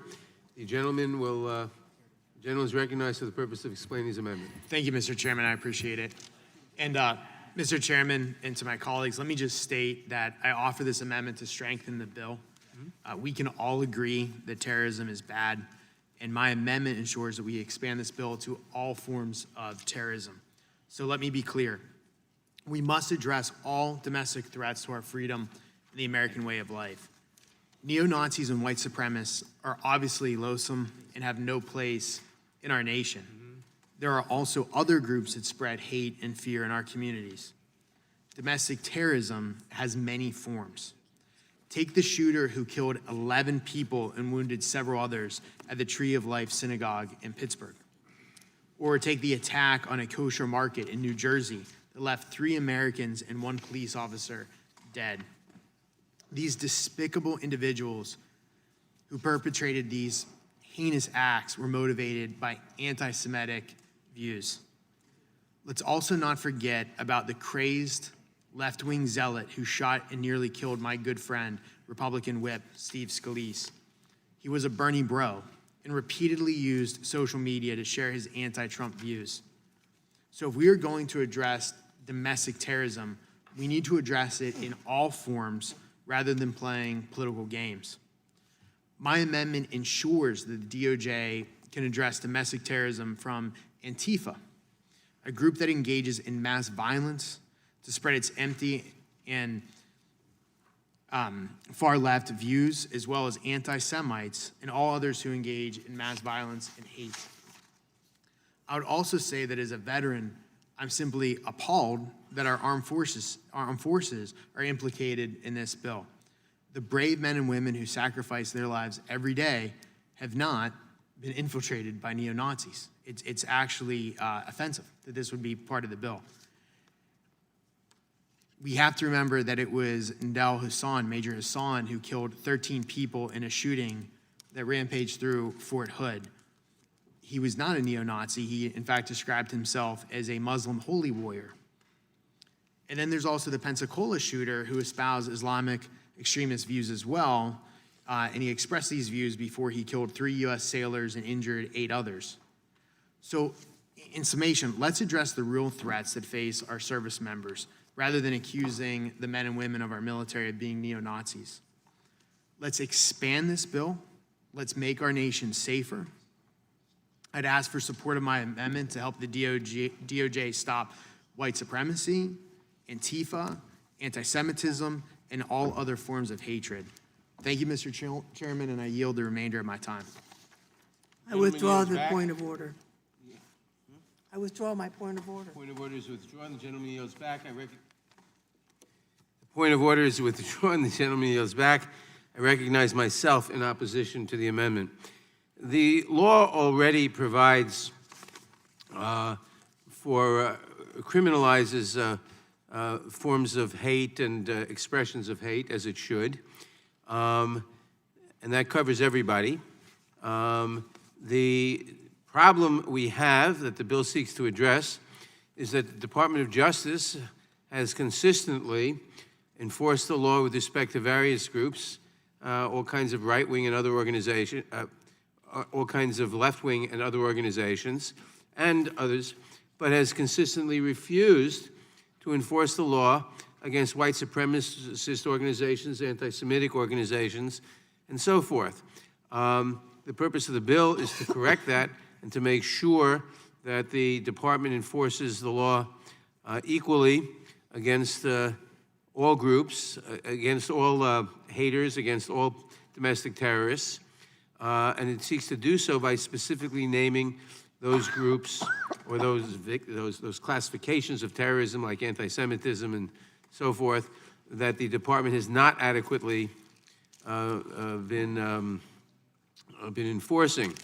And the kinds of terrorism that many, including the administration, seem to disagree exists. The amendment, by removing the language that is designed to solve this problem, and by diluting it, would destroy the purpose of the bill, which is to ensure that all hate crimes are prosecuted properly. Therefore, the amendment is not a good idea, to put it mildly. In fact, it's a very bad idea. It would destroy the purpose of the bill and would promote anti-Semitism and other white supremacist outlooks and actions, and therefore I must oppose the amendment. Does anyone else seek recognition on the amendment? Mr. Chairman. What purpose does the gentlelady from Arizona seek recognition? Thank you, Mr. Chairman. I move to strike the last word. And the lady's recognized. Thank you, Mr. Chairman. I just can't disagree with you more that our law enforcement isn't prosecuting against white supremacists. I mean, all of the briefings that I've had, including classified briefings, our law enforcement and our top officials have said clearly that white supremacists are a domestic threat and that they prosecute them. And so with that, I am going to yield my friend, Mr. Rushenthaler, time. I would thank my colleague from Arizona, and again say that again this is not an unreasonable amendment. Your statements actually just supported my amendment, which just says the DOJ will look at white supremacy, Antifa, anti-Semitism, and all other forms of hatred in our community. It's a very straightforward amendment that would strengthen the underlying bill. So I would urge support. Again, it just says the DOJ needs to take a look at white supremacy, Antifa, anti-Semitism, and all other forms of hatred. I don't know how we couldn't get behind this amendment. With that, I yield the remainder of my time to my good friend and colleague from Texas. Thank you for yielding. For anyone to say that this amendment would promote white supremacists white supremacy is just delusional. That's ridiculous. The effort here with this amendment is to try to address all violence against any people. If they're terrorist acts, it doesn't matter, left, right, who's the victim, left, right. It ought to be punished. It ought to be aggressively pursued. And as my friend indicates, law enforcement is pursuing white supremacists. That's why we've heard testimony that is an important matter to the FBI that they are pursuing. But we should not ignore violent attacks against others. And Nadal Hassan killing 13 at Fort Hood, he was a radical Islamist. Unfortunately, those that should have spotted him had been conditioned not to address radical Islam. It was ignored, and it gave rise to that attack, and people died. It's same down in Orlando. Guy says he's doing it for ISIS, left a recorded statement, and he killed many innocent victims in a nightclub. That was radical Islam. But it shouldn't matter the source. If it's violent, if it's terrorism, then it needs to be addressed. It needs to be stopped. And I know there have been exception taken previously by people indicating, when we've indicated actually the Nazi Party was a socialist party. Their name was the National Socialist German Workers' Party. And actually, I would think Stalin would know a great deal about what's socialist and what isn't. And he said, isn't it a fact that socialism is social democracy? He basically was indicating, yeah, they have a different type of socialism in Germany, Nazi Germany, but it was a type of socialist party. So you've got radical Islamists, you've got some left-wing activists promoting violence against Americans. The military, having served in the military in a very unpleasant time for being in the military where we weren't liked, we were spit at, demeaned. I hate to see this committee contribute to diminishing, disparaging people in uniform. I thought one of the things that came out of that evil act of hatred on 9/11 that helped America was people began to appreciate those in uniform again, first responders, police, military members, and yet now we have seen a number of years of going back on the attack. This is a good amendment. I encourage support. Would the gentleman yield? Would the gentleman yield? It's actually Ms. Lesko's time. Oh, It's actually Ms. I couldn't hear you. It's actually Ms. Lesko. I yield back the remainder of my time. Thank you. I'm out of time, so I yield back whatever I do. Gentleman yields back. For what purpose is the gentlelady from Pennsylvania seek recognition. I move to strike the last word. Gentlelady is recognized. I think it's important we get back to what this bill is trying to do. The bill is trying to address the scourge of white nationalism, white supremacist behavior, which has so impacted our country across the last decade or so, but increasingly so in the last 3 years. It is a clear and present threat to so many of our communities, and I have to oppose this amendment. I just wanted to read a little passage that the Anti-Defamation League has put up. It is important to reject attempts to claim equivalence between Antifa and the white supremacist groups they oppose. Antifa reject racism, but use unacceptable tactics. White supremacists use even more extreme violence to spread their ideologies of hate, to intimidate ethnic minorities, and undermine democratic norms. I'm good. Right-wing extremists have been one of the largest and most consistent sources of domestic terror incidents in the United States for many years. They have murdered hundreds of people in this country over the last 10 years alone. To date, there have not yet been any Antifa-related murders. So there's not an equivalence here. Let's focus on what we're trying to address today, and with that, I yield back.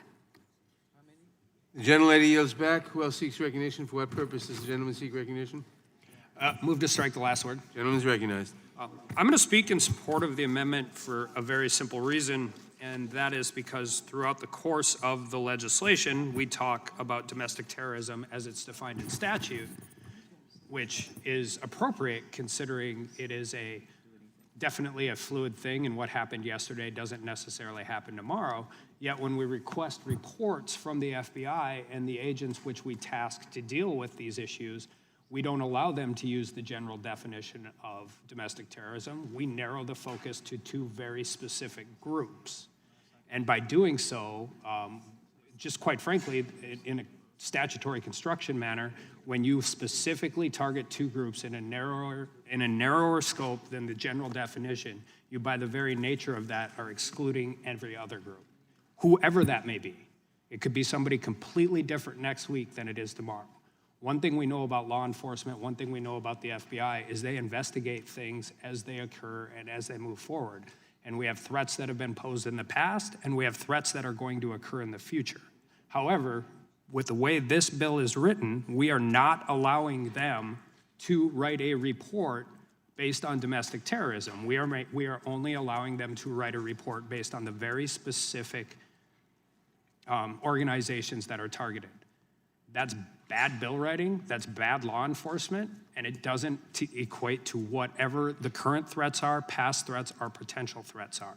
And so if we're going to do that and deal with it this way, we shouldn't have domestic terrorism in the bill at all. We should just specifically talk about those two groups, because you're narrowing the definition of what our current statutory definition of domestic terrorism is. So if that's what we're going to do, we should be honest about it and not pretend that it's anything other than that. And with that, I yield back. Gentleman yields back. The question occurs on the amendment. All in favor of the amendment will say aye. Aye. Opposed, no. No. The amendment is not agreed to. Mr. Chairman, I would ask for a recorded vote. Recorded vote is requested. The clerk will call the roll. Mr. Nadler? No. Mr. Nadler votes no. Ms. Lofgren? Ms. Jackson-Lee? No. Ms. Jackson-Lee votes no. Mr. Cohen? Mr. Johnson of Georgia? Mr. Deutsch? Mr. Deutsch votes no. Ms. Bass? Mr. Richmond? Mr. Jeffries? Mr. Cicilline? Mr. Cicilline votes no. Mr. Swalwell? Mr. Swalwell votes no. Mr. Liu? Mr. Liu votes no. Mr. Raskin? Mr. Raskin votes no. Ms. Jayapal? Ms. Jayapal votes no. Ms. Demings? Mr. Correa? Mr. Correa votes no. Ms. Scanlon? Ms. Scanlon votes no. Ms. Garcia? No. Ms. Garcia votes no. Mr. Neguse? Ms. McBath? Mr. Stanton? Ms. Dean? Ms. Dean votes no. Ms. McCarcel-Powell? Ms. McCarcel-Powell votes no. Ms. Escobar? No. Ms. Escobar votes no. Mr. Collins? Mr. Sensenbrenner? Mr. Sensenbrenner votes aye. Mr. Shabbat? Mr. Gomert? Aye. Mr. Gomert votes aye. Mr. Jordan? Mr. Jordan votes yes. Mr. Buck? Mr. Buck votes aye. Mr. Radcliffe? Ms. Roby? Mr. Gates?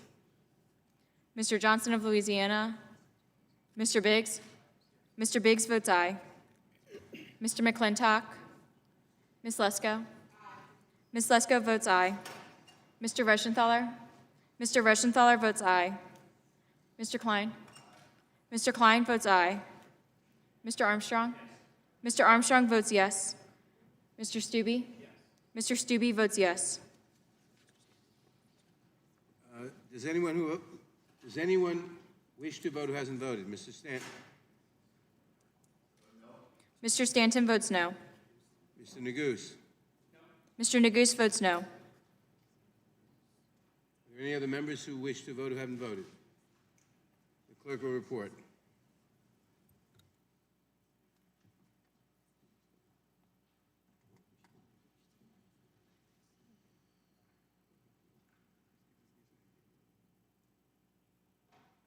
Mr. Chairman, there are 10 ayes and 16 noes.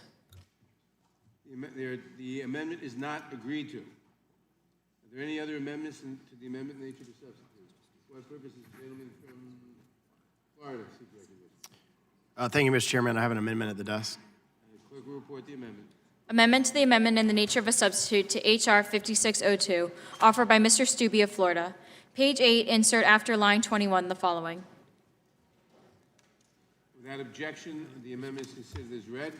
Without objection, the gentleman is recognized to explain. Mr. Chairman, I reserve a point of order. Point of order is reserved.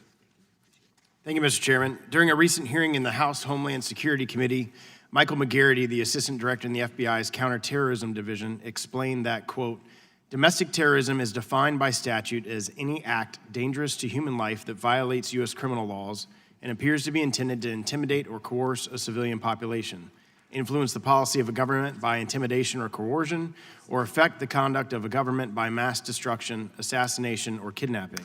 The act in question must occur primarily within the jurisdiction of the United States. However, H.R. 5602, the Domestic Terrorism Prevention Act of 2020, seems to have a much narrower definition of the crime, limiting the scope of its reporting mechanism to white supremacy groups and seemingly ignoring other perpetrators of domestic terror. While I agree we need more information on white supremacy groups in order to effectively prevent domestic terror in the future, I believe it is short-sighted to not also address other domestic terrorist groups that also pose a threat to our national security. That is why I'm filing this amendment to expand the scope of the review called for in H.R. 5602. There are 3 particular groups that are of increasingly concern to me and should be included in this bill: Antifa, the Black Hebrew Israelite Movement, and anti-police. Antifa is a political protest movement comprising autonomous groups affiliated by their militant opposition to fascism and other forms of extreme right-wing ideology. Since 2016, we have seen a significant increase in their acts of domestic terror. Last June, during an attack on conservatives at a demonstration in Portland, an Antifa supporter brutally beat a man with a baton, leaving him with a concussion and cuts that required 25 staples to close. The attacker pled guilty to second-degree assault, and he was sentenced to 6 years in prison. Another Antifa attack in Washington, D.C., following the presidential inauguration, caused a riot and did more than $100,000 in damage to several businesses in the nation's capital. The Black Hebrew Israelite Movement, the Southern Poverty Law Center lists 144 Black Hebrew Israelite organizations as black separatist hate groups because of their anti-Semitic and anti-white beliefs. Last December, a member of the Black Hebrew Israelite Movement was involved in a prolonged firefight in Jersey City, New Jersey, that left 6 people dead, including 1 police officer. The violent rampage took place largely at a kosher supermarket where 3 bystanders were killed. This was an anti-Semitic hate crime targeted at Jewish people frequenting the market. The third organization, Anti-Police. In recent years, we have also seen an uptick in acts of domestic terror against police. Just last night, if you saw the news, an officer in Arkansas was just killed in the line of action, in the line of duty, and other law enforcement officers. As the son of a former sheriff and the brother of a law enforcement officer, there are instances of terror are of particular concern to me. As we all remember, last July, a heavily armed sniper gunned down police officers in downtown Dallas, leaving 5 of them dead. According to reports, he specifically set out to kill as many white officers as he could. In January of this year, cop-hating radicals wreaked havoc on New York City's subways, vandalizing turnstiles, station walls, and buses to protest a police crackdown on turnstile jumping. Their tactics pose a significant risk to riders and employees. These groups pose a significant threat to the safety of our nation, and I hope this committee will use this opportunity to address these groups and ensure we are prepared to address their threats in the future. I would also like to add, in regards to each of those groups, I would ask unanimous consent that the following articles be added to the record. FoxNews.com. Without objection. FoxNews.com. Without objection. Can I read them? Antifa-linked defendant gets 6 years in brutal baton act in Portland. The other one is a New York Times article, suspect in Jersey City linked to Black Hebrew Israelite group. And the third one is a New York Times article, gunman storms NYPD precinct after firing at police van, wounding 2. Without objection. I yield back. Gentleman yields back. I recognize myself on Mr. Chairman, I withdraw my point of order. Gentlelady withdraws her point of order. I recognize myself on the amendment. The amendment is not objectionable. I support the amendment. I urge everyone to vote for the amendment. I yield back. Question occurs on the amendment. All in favor, say aye. Aye. Opposed? The amendment is approved. Are there any, does anyone else have any other amendments to the amendment in the nature of a substitute? Then the question occurs on the amendment in the nature of a substitute, on the amendment in the nature of a substitute. All in favor say aye. Aye. Opposed? The ayes have it. The amendment in the nature of a substitute is agreed to.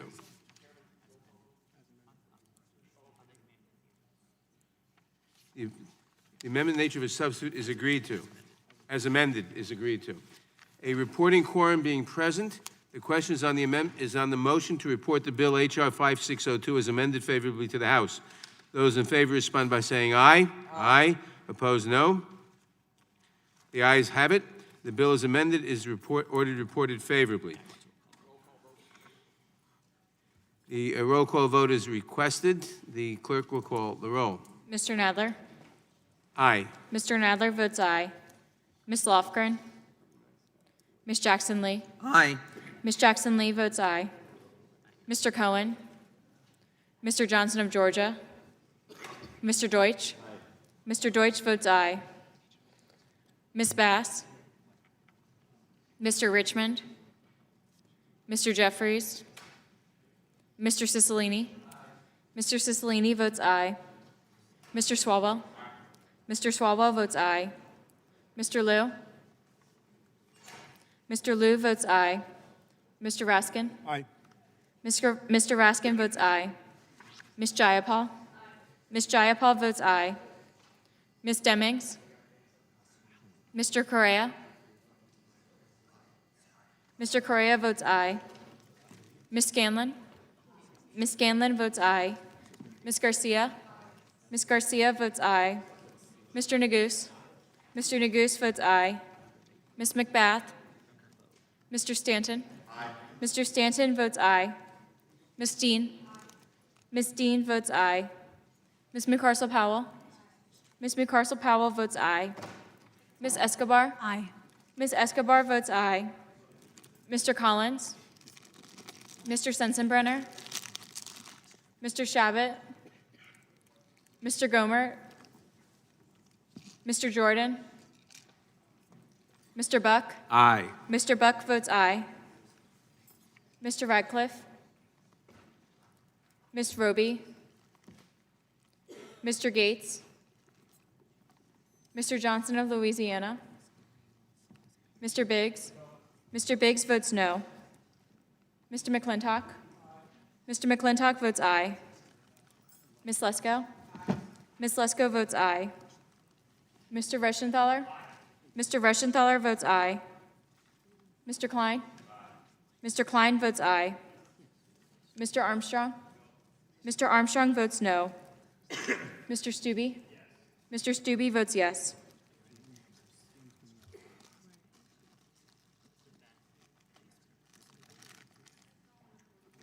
Ms. McBath, you are not recorded.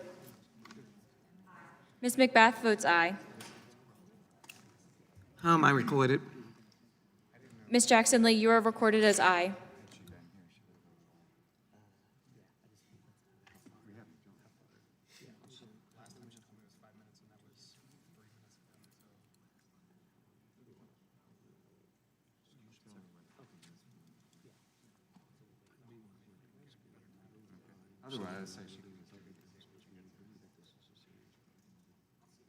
I will be happy to. In fact, I was going to walk over to you and I didn't see you. Okay. So I'll get our staffs to get together. Thank you.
Gentlelady from Florida? Ms. Stemmings votes yes. Has everyone voted who wishes to vote? The clerk will report.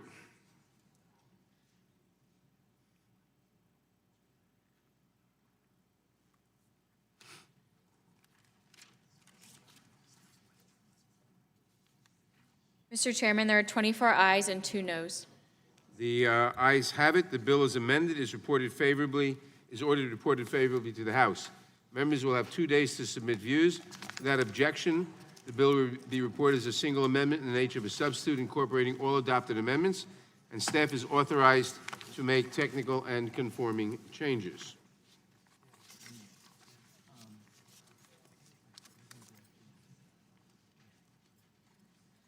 Pursuant to notice, I now call up H.R. 6100, the Strengthening the Opposition to Female Genital Mutilation Act, or the Stop FGM Act for purposes of markup, and move that the committee report the bill favorably to the House. The clerk will report the bill. H.R. 6100 to amend Title 18 United States Code to clarify the criminalization of female genital mutilation Without and for other objection, the bill is purposes. considered as read and open for amendment at any point. I will begin by recognizing myself for an opening statement. H.R. 6100, the Strengthening the Opposition to Female Genital Mutilation Act, or Stop FGM Act, would clarify the current law to ensure that the horrible practice of female genital mutilation of minors is prohibited under federal law. FGM involves the partial or total removal of external female genitalia or other injury to the female genital organs for non-medical reasons. According to the World Health Organization, it is a violation of the human rights of girls and women and has no medical benefits, while carrying both immediate and long-term medical consequences for the women and girls who are subjected to it. In the United States, approximately 513,000 women and girls have experienced FGM or are at risk of being subjected to FGM and its consequences. And worldwide, more than 3 million girls are estimated to be at risk for FGM annually. Unfortunately, in 2018, in United States versus Nagarwala, a federal court determined that the existing statute banning FGM is unconstitutional because Congress lacked the authority to enact it. This legislation would overturn this misguided decision by explicitly stating the constitutional basis for banning FGM, primarily the Commerce Clause of the U.S. Constitution. The bill would also more clearly define the underlying crimes by adopting a definition of FGM that mirrors the definition adopted by the World Health Organization. The bill would make it a federal crime to knowingly perform, attempt to perform, or conspire to perform FGM on a minor. 2, for parents, guardians, or caretakers to consent to FGM being performed on a minor. Or 3, to transport a minor for the purpose of the performance of FGM on the minor. The bill would also increase the statutory maximum term of imprisonment for violation of the statute from 5 years to 10 years. It is critical that we take steps to update the FGM statute to ensure that girls are protected from this brutal practice. To address the Nagarwala Court's concerns, H.R. 6100 explicitly makes use of Congress' authority to regulate interstate and foreign commerce in setting forth the circumstances that would give rise to a prosecution for FGM, including 1, the defendant or victim's travel in interstate or foreign commerce, 2, the defendant's use of a means of interstate or foreign commerce, 3, payment of any kind made using any means, channel, facility, or instrumentality of interstate or foreign commerce, and 4, the defendant's use of a means of communication affecting interstate or foreign commerce. It is clear that FGM has a substantial effect on interstate commerce because, although illegal, there is unfortunately an established interstate and international market for the practice. Indeed, the fight against FGM is a global struggle. Federal law enforcement agencies acknowledge that FGM is a global issue, and they work with international partners to eliminate this horrible practice. In 2018, Immigration and Customs Enforcement initiated Operation Limelight USA, an outreach program designed by ICE's Human Rights Violators and War Crimes Unit to educate travelers on the dangers and consequences of FGM. In addition, both the Human Rights and Special Prosecutions sections of the DOJ Criminal Division and the FBI work domestically to prosecute and investigate cases involving FGM. I commend Representative Jackson Lee for introducing this important bipartisan bill, which would protect all women and girls from the practice of FGM and would provide the Justice Department with an effective means of prosecuting those who commit this terrible act. I strongly support this legislation, and I ask my colleagues to do the same. I now recognize the ranking member of the committee, whose statement will go into the recognized. I now recognize the chair of the subcommittee. I now recognize Ms. Jackson Lee as a substitute for the chair of the subcommittee on crime. Mr. Chairman, I'm pleased to introduce H.R. 6100, to have introduced H.R. 6100, the Strengthening the Opposition to Female Genital Mutilation Act of 2020. And I'd like to emphasize that this is a bipartisan bill. I thank my colleague, Representative Bacon of Nebraska, for joining me on this legislation. And I'd also like to thank the Judiciary staff of the Crime Subcommittee for their diligent and consistent work, working to ensure that this is a bipartisan bill, because the brutality of female genital mutilation requires that kind of leadership and that kind of effort to move this bill forward. FGM is an abhorrent practice and a recognizable international human rights violation. It is an issue, in fact, that I've worked on for years alongside of former Congressman Crowley.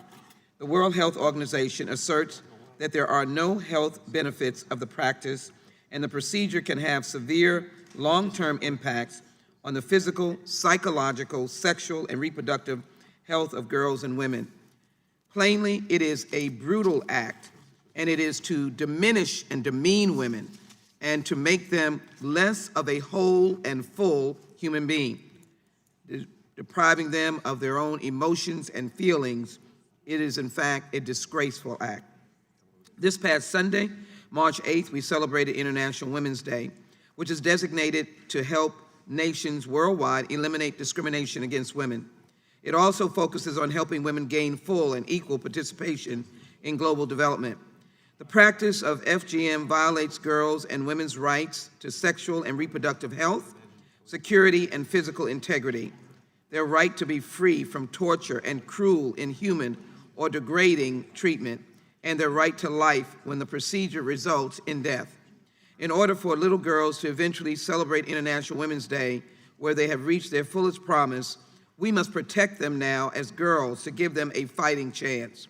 That is why I introduced this bipartisan legislation with Representative Bacon to protect girls everywhere. In 2017, Dr. Nagarwala, a Michigan doctor, performed this brutal act on several minors right here in the United States. DOJ then prosecuted her and others for violating the law. It was the first federal case of its kind brought under the existing statute. The doctor challenged the law, and the district court agreed and found that the statute was unconstitutional and that FGM is a purely local crime. However, according to the World Health Organization, it is estimated that more than 200 million girls and women alive today have undergone this horrendous, brutal procedure, female genital mutilation. And it is mutilation. Furthermore, there are estimated 3 million girls at risk of undergoing female genital mutilation every year. I'm ashamed that we would even think of doing it here in the United States. Because of the manner in which female genital mutilation is being practiced in the United States, it implicates interstate and foreign commerce. Therefore, Congress has the authority on both the United States Constitution's Necessary and Proper Clause, as well as the Commerce Clause, to enact legislation to prohibit the practice of FGM. H.R. 6100 improves current law in several important respects by amending Title 18, Section 116, to set forth the 3 groups of persons who can be prosecuted under the statute. Anyone who performs the attempts to perform or conspires to perform female genital mutilation on a minor, a parent, guardian, or caretaker of a minor who facilitates or consents to female genital mutilation of that minor, and anyone who transports a minor for the purpose of performance of female genital mutilation on the minor. Increases the statutory maximum for a violation of the statute from 5 years to 10 years. It's not a mandatory minimum. It is an increase of the time to be served. Prohibit a defendant charged with this offense from using as a defense the argument that they were compelled to commit the offense because of religion, custom, tradition, ritual, or standard practice. Amend the existing statute to more explicitly define what types of procedures constitute female genital mutilation, and more significantly, H.R. 6100 would enable us to better address FGM more wholesomely in the United States by requiring the Attorney General, in consultation with other federal agencies, to submit an annual report to Congress to include the number of women and girls in the United States at risk of FGM, the protection available and actions taken, and 3, the education assistance provided to communities about FGM, particularly religious communities. H.R. 6100 is a comprehensive response to addressing FGM more effectively, and it includes input from a wide array of stakeholders, including DOJ, anti-FGM advocates, clinicians, and CDC experts. It also has, in conclusion, a procedure dealing with medical procedures that may not be necessary, that may not be covered by this. I support this legislation because I want no more doctors like the doctor in Michigan to brutalize our children anywhere around the world, but certainly not in the United States. Mr. Chairman, I ask my colleagues to support this legislation, and I yield back my time. Gentlelady yields back. The question then occurs on the. Do I have to? Have I introduced the nation? Okay. Are there any amendments to the bill? For what purposes, gentleman from Texas? Have an amendment at the desk. Gentlemen, the clerk will report the amendment. Is this it? Amendment to H.R. 600, offered by Mr. Gomert of Texas, Amendment to Stop FGM Act of 2020. Page 1, strike line 7, and all that follows through page 8, line 3, and insert the following.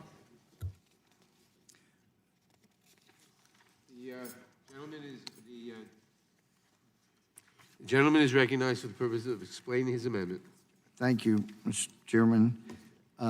This amendment is basically a substitute, but let me first say how gratifying it is that my friend from Texas, Ms. Jackson Lee, has worked so hard and long and diligently on this issue.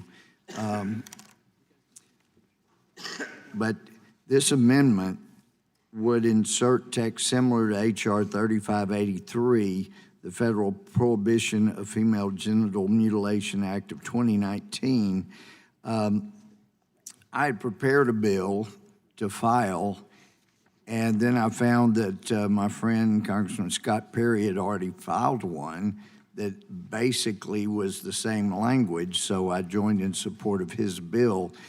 But because of the treatment by the courts in United States versus Nagarwala, it allowed female genital mutilation to go unpunished under federal law.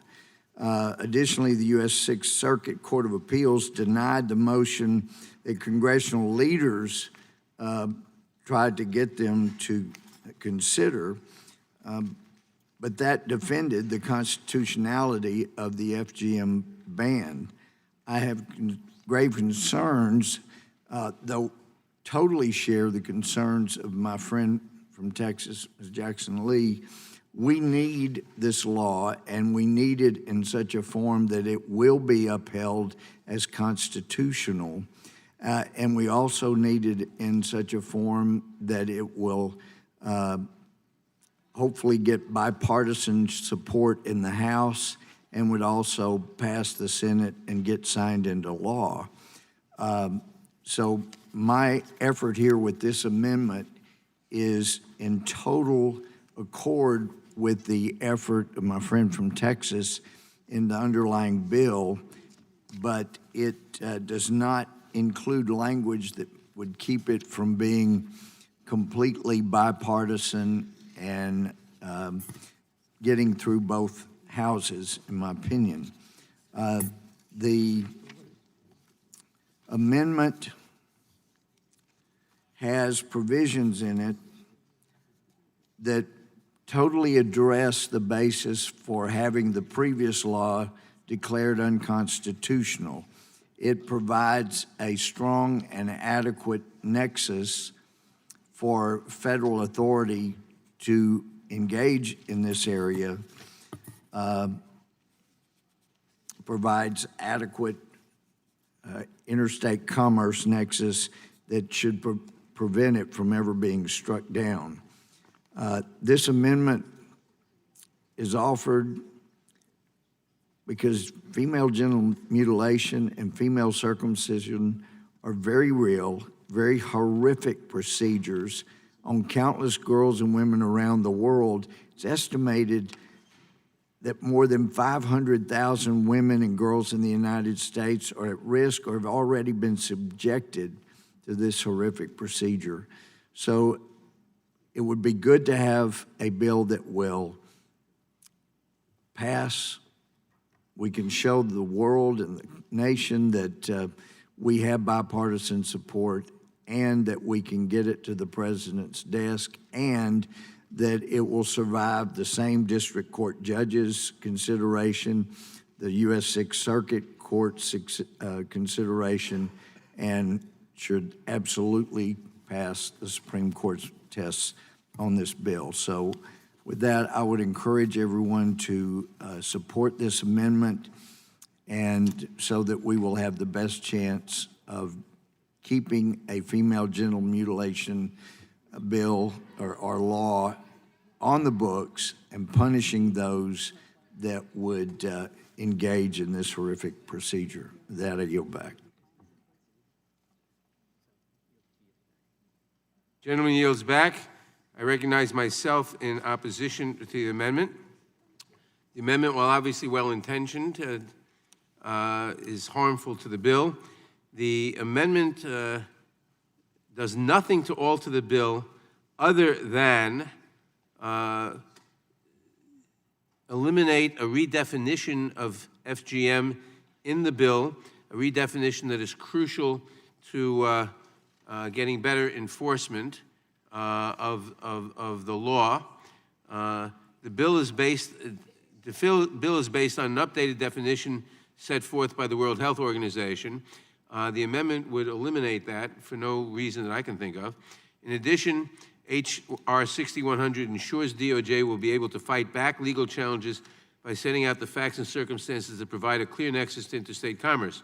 The court will no longer be able to throw out these prosecutions The amendment, the effect of the amendments would be to eliminate some of the strengths of the bill in establishing jurisdiction in the court, and therefore the amendment would nullify the bill and makes no sense. I therefore urge opposition to the bill.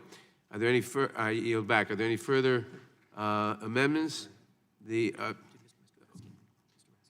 anyone else want? We should speak on this amendment. On this amendment. Who seeks recognition on this amendment? Gentleman recognized. I yield to my friend from Texas, Mr. Gomer. Thank you. Chairman has said he doesn't see any reason for changing the definition, but the bill before us today has a new definition of FGM, which includes any procedure performed for non-medical reasons that involves partial or total removal of the external genitalia, but there is already an exception in the law that allows a surgical operation when it is, quote, necessary to the health of the person on whom it is performed, unquote. The new language, non-medical reason, is broader than, quote, necessary to the health, and I'm concerned this will give some unscrupulous doctor who's looking to make money an opening to argue that performing FGM is done for for medical reasons. Cleanliness and hygiene are frequently quoted as justifications for FGM, and those could be used as, quote, medical reasons.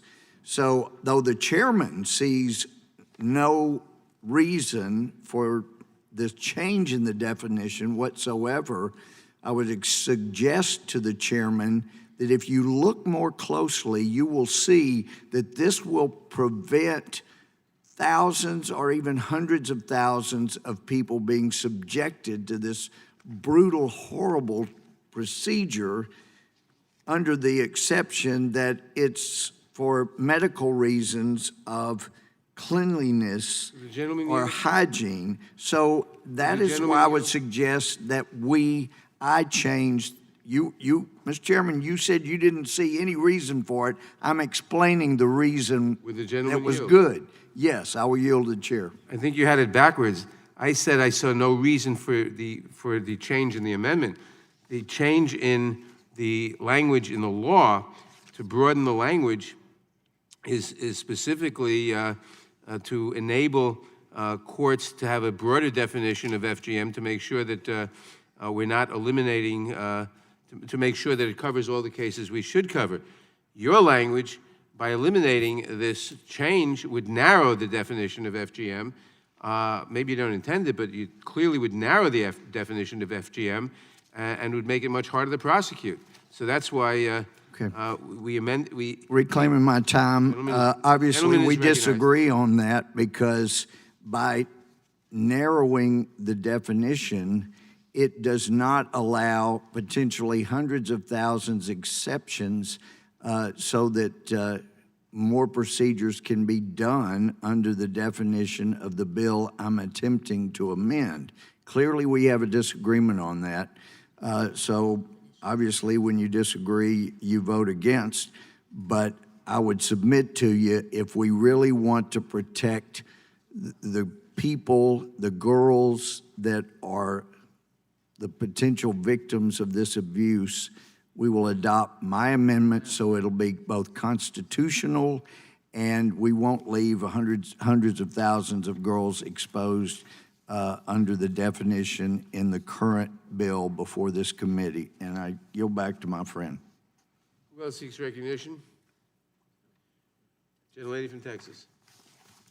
Chairman, I rise to strike the last word. Let me thank the gentleman for his concern, but let me be very clear that we have vetted this language to my colleagues extensively. This language was also part of the World Health Organization's recent definition and vetted by multiple anti-FGM advocates, clinicians, and experts on the issue. I'm also concerned that the nexus between the Commerce Clause and the stated crime, stated law, is broken with the language that is being submitted, and that is the crux of what we're trying to do, to make sure that the case where it was referred, saying it was a local crime, that this will be a federal crime to protect these girls and women across the nation. Mr. Chairman, let me submit to the record now several extensive writings of support from Equality Now, dealing with a just world for women and girls, Institute for Constitutional Advocacy and Protection, Georgetown University Law Center, the FGM U.S. Network, the letter in support by the AHA Foundation, and one by Global Women. I ask unanimous consent that these be submitted into the record. Without objection. And in conclusion, I want to say, let it be very clear, this is a bipartisan bill. We worked very hard because this is a dastardly act, and it violates women to the extent of death in some instances, but it certainly alters their life, undermines justice, and certainly changes them from the full and beautiful creature that they are, in terms of being a full woman, a full young girl. And I think it is so dastardly that we need to pass this legislation. I yield to the chairman. I thank you for yielding, and I want to commend the gentlelady for introducing the bill, but I want to address the amendment that's on the floor by Mr. Gohmert. Mr. Gohmert is obviously misreading the bill. We want to expand the definition and the jurisdiction here, and that's what the bill does. Mr. Gohmert says he wants to do the same thing, but his amendment goes in the other direction. His amendment narrows it. The intention in our bill is to expand it. We do. Mr. Gohmert's amendment narrows it. He says he wants to expand it, but obviously he's misreading the bill and his amendment. So I would oppose his amendment because it does the opposite of what we should do and the opposite of what Mr. Gohmert agrees we should do. I yield back. Thank you. Let me just conclude by this heinous number. 3 million girls at risk of undergoing female genital mutilation every year, members, and it is estimated that more than 200 million girls and women alive today have already undergone this procedure. I would say that we can wait no longer. We must pass this legislation, and the President of the United States must sign this legislation. I yield back to the gentleman. Gentlelady yields back. Does anyone else seek recognition on the amendment? Yes, Mr. Chairman. What purpose does gentleman seek recognition? I move to strike the last word. Gentleman is recognized. Thank you, Mr. Chairman. I yield to my colleague and good friend from Texas. And thank the gentleman for yielding. The chair seems to infer or state outright my misunderstanding of the underlying bill. I would suggest the chair perhaps has not read United States versus Nargawala and doesn't know the facts adequately of that case, because if he did, he would know that the doctor testified that he had medical reasons for performing the procedure in that case. Now, the case was not struck down based on a definition. It was struck down because there was inadequate connection to interstate commerce, which my amendment will fix, and the underlying bill, on which we agree for the intent, but the underlying bill does not adequately address the purpose, the reason for which the original law was struck down. And it's also important to note that although none of us, I get the impression none of us on this committee were happy with the decision for 1996, this underlying bill actually condemns the district court's opinion, and I think that gets a little dangerous to have that actually in the law when the judge used the plain language of the Constitution to strike down the law because it was not involved. There wasn't an adequate nexus. There was no adequate nexus to interstate commerce. So that's one problem that my amendment will fix, and the other would prevent the doctor's own testimony from being a reason for him to be acquitted. That's why we're reverting to the original definition so that he says his testimony, hey, his medical reasons, this law, the way the underlying bill says, hey, it has any procedure performed for non-medical reasons. Well, he's off the hook. So those are the two reasons, the two most important things about my amendment and why I would continue to urge the adoption of this amendment, and appreciate my friend from yielding. Yield back. Would the gentleman yield? Mr. Chairman, I yield back. Would the gentleman yield? Would Yes. the gentleman yield? Thank you. I just observe, of course we knew about the Agarwala decision. Of course we disagreed with it. That's why the bill was designed, to overturn and deal with the consequences of that decision. The bill does that, and it does what we wanted to do. I think it does what you wanted to do, but you're still misreading the bill because your amendment would narrow the bill, not widen it as you want to do and as we want to do. I yield back. The gentleman yields back. Does anyone else seek recognition? For what purpose does the gentleman from Maryland seek recognition? I move to strike the last word, Mr. Chairman. Gentleman's recognized. Thank you very much. I want to salute Ms. Jackson-Lee for her great leadership in bringing forward this legislation. The bill addresses the Eastern District of Michigan decision from 2018, U.S. versus Nagarwala, which struck down the first prosecution under the anti-FGM legislation as being outside of Congress's powers under the Commerce Clause or under the Constitution. So that's obviously a serious problem because female genital mutilation is a terrible offense against bodily integrity and the human rights of women and girls all over the world, and it should be intolerable in our society, and federal law should be able to address it. I like the legislation very much, which establishes specific federal nexus links that would be the basis for a prosecutorial predicate in cases involving FGM. It specifies that the defendant or victim's travel in interstate commerce or foreign commerce would establish our authority to prosecute. The defendant's use of a means of interstate or foreign commerce would establish the proper federal nexus. Payment of any kind using the means or instrumentalities of interstate or foreign commerce. The defendant's use of a means of communication relating to interstate or foreign commerce.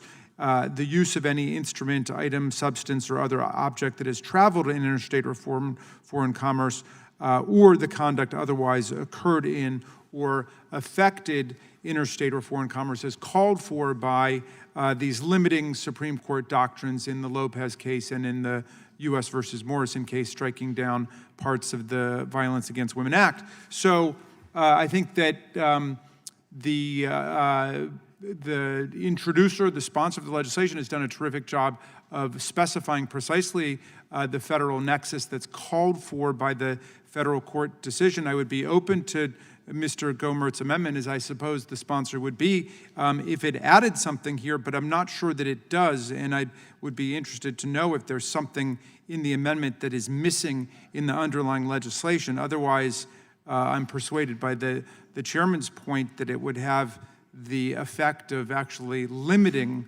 the substantive criminal jurisdiction and prohibition that is built into the statute. But we have to make sure that we've got a constitutionally seaworthy vehicle, and I think that we've got it in this new legislation, and I'm very glad that that the gentlelady from Texas has brought it forward, and I'm also happy that there is an explicit rejection of some kind of religious defense or customary or traditional or ritualistic defense of the practice. It makes very clear that this is an objective social harm that's being regulated here, that there are no excuses for FGM in the United States of America, and we will not accept any defense, either clothed in religious reasons or ritualistic reasons or social reasons or what have you. So I hope we can pass this quickly on a bipartisan basis, and I yield back, Mr. Chairman. The question occurs on the amendment. All in favor of the amendment say aye. Aye. Opposed, no. No. The noes have it. Question occurs on the amendment in the question occurs on the bill. All in favor of the bill will say aye. Aye. Opposed, no. The ayes have it. A reporting quorum being present, the bill is reported favorably to the House. Members will have two days to do what? To submit their views. What's the next bill?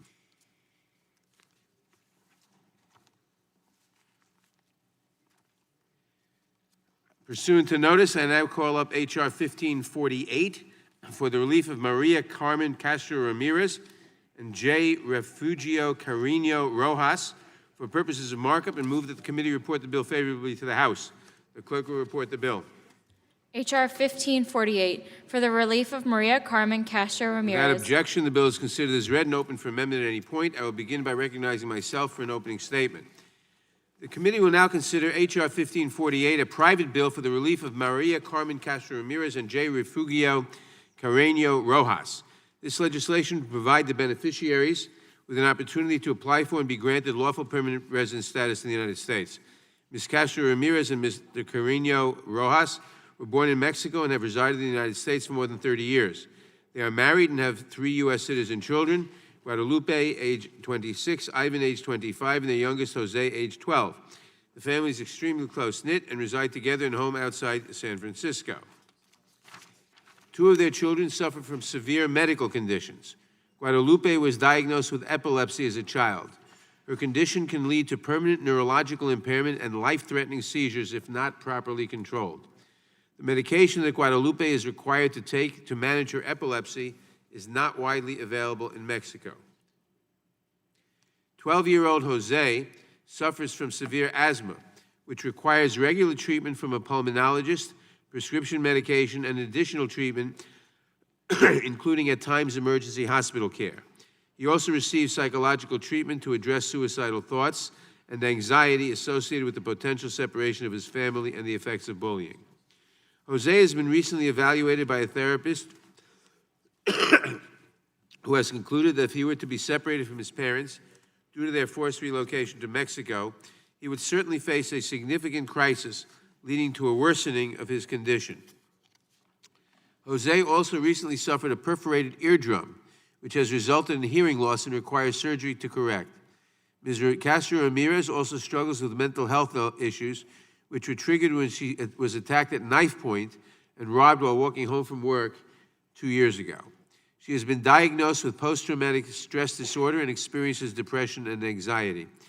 She receives regular therapy and takes medication to help manage these symptoms.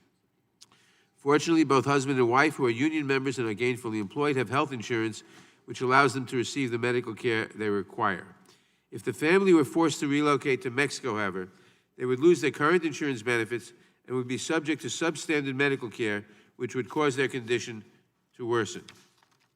1 year ago today, the Subcommittee on Immigration and Citizenship convened and passed a motion by bipartisan voice vote to ask the Department of Homeland Security to produce a departmental report on the beneficiaries of this bill. This report revealed no criminal history or other derogatory information on the beneficiaries. As the victim of an assault and robbery, Ms. Castro Ramirez cooperated with the police and filed a request for non-immigrant status. However, the petition is still pending, and even if it is approved, it will be many years before relief could be granted due to the significant backlog of visa petitions. Enactment of a private bill is the only option for this family to receive the permanent relief and medical attention they require. In 2012, under the leadership of former Chairman Lamar Smith, the Judiciary Committee considered this bill and ordered it favorably reported, without amendment, on a bipartisan basis. It is my hope that we can do so once again today. Later that year, the House passed the bill by unanimous consent. Although the Senate failed to move this bill at that time, it is also my hope that the Senate will join us this time around. This family deserves the relief that this bill will provide: lawful permanent residence, and the peace of mind that comes with it. I thank Speaker Pelosi for introducing this compassionate legislation, and I urge my colleagues to support the bill.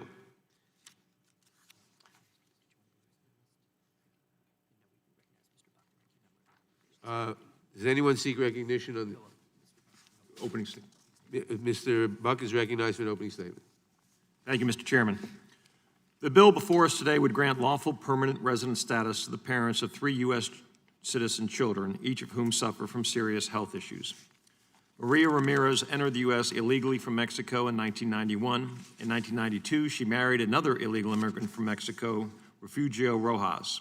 Maria then gave birth to 3 children in the U.S. who are all U.S. citizens pursuant to birthright citizenship. In January of 2009, Mr. Rojas was deported to Mexico. This is a private bill precedent where immigrants have been granted permanent residence after coming to the U.S. to receive medical treatment that was unavailable in their home country. In addition, there is private bill precedent where an immigrant has been granted permanent residence because the U.S. citizen's spouse or child risked serious illness or death if they were to follow the immigrant family member to that person's home country. During the last 5 Congresses, the subcommittee requested DHS reports on Ms. Ramirez and Mr. Rojas, which revealed no derogatory information. We did so again last year, and the report came back again without derogatory information. The House passed a private relief bill for these individuals during the 112th Congress. As this bill falls under the subcommittee private bill precedent, specifically because the House passed this bill before, I do not oppose the bill. I yield back the balance of my time. The gentleman yields back. Are there any amendments to H.R. 1548? The question occurs on the bill, a reporting quorum being present. The question is on the motion to report the bill H.R. 1548 favorably to the House. Those in favor say aye. Aye. Opposed, no. The ayes have it, and the bill is reported favorably to the House.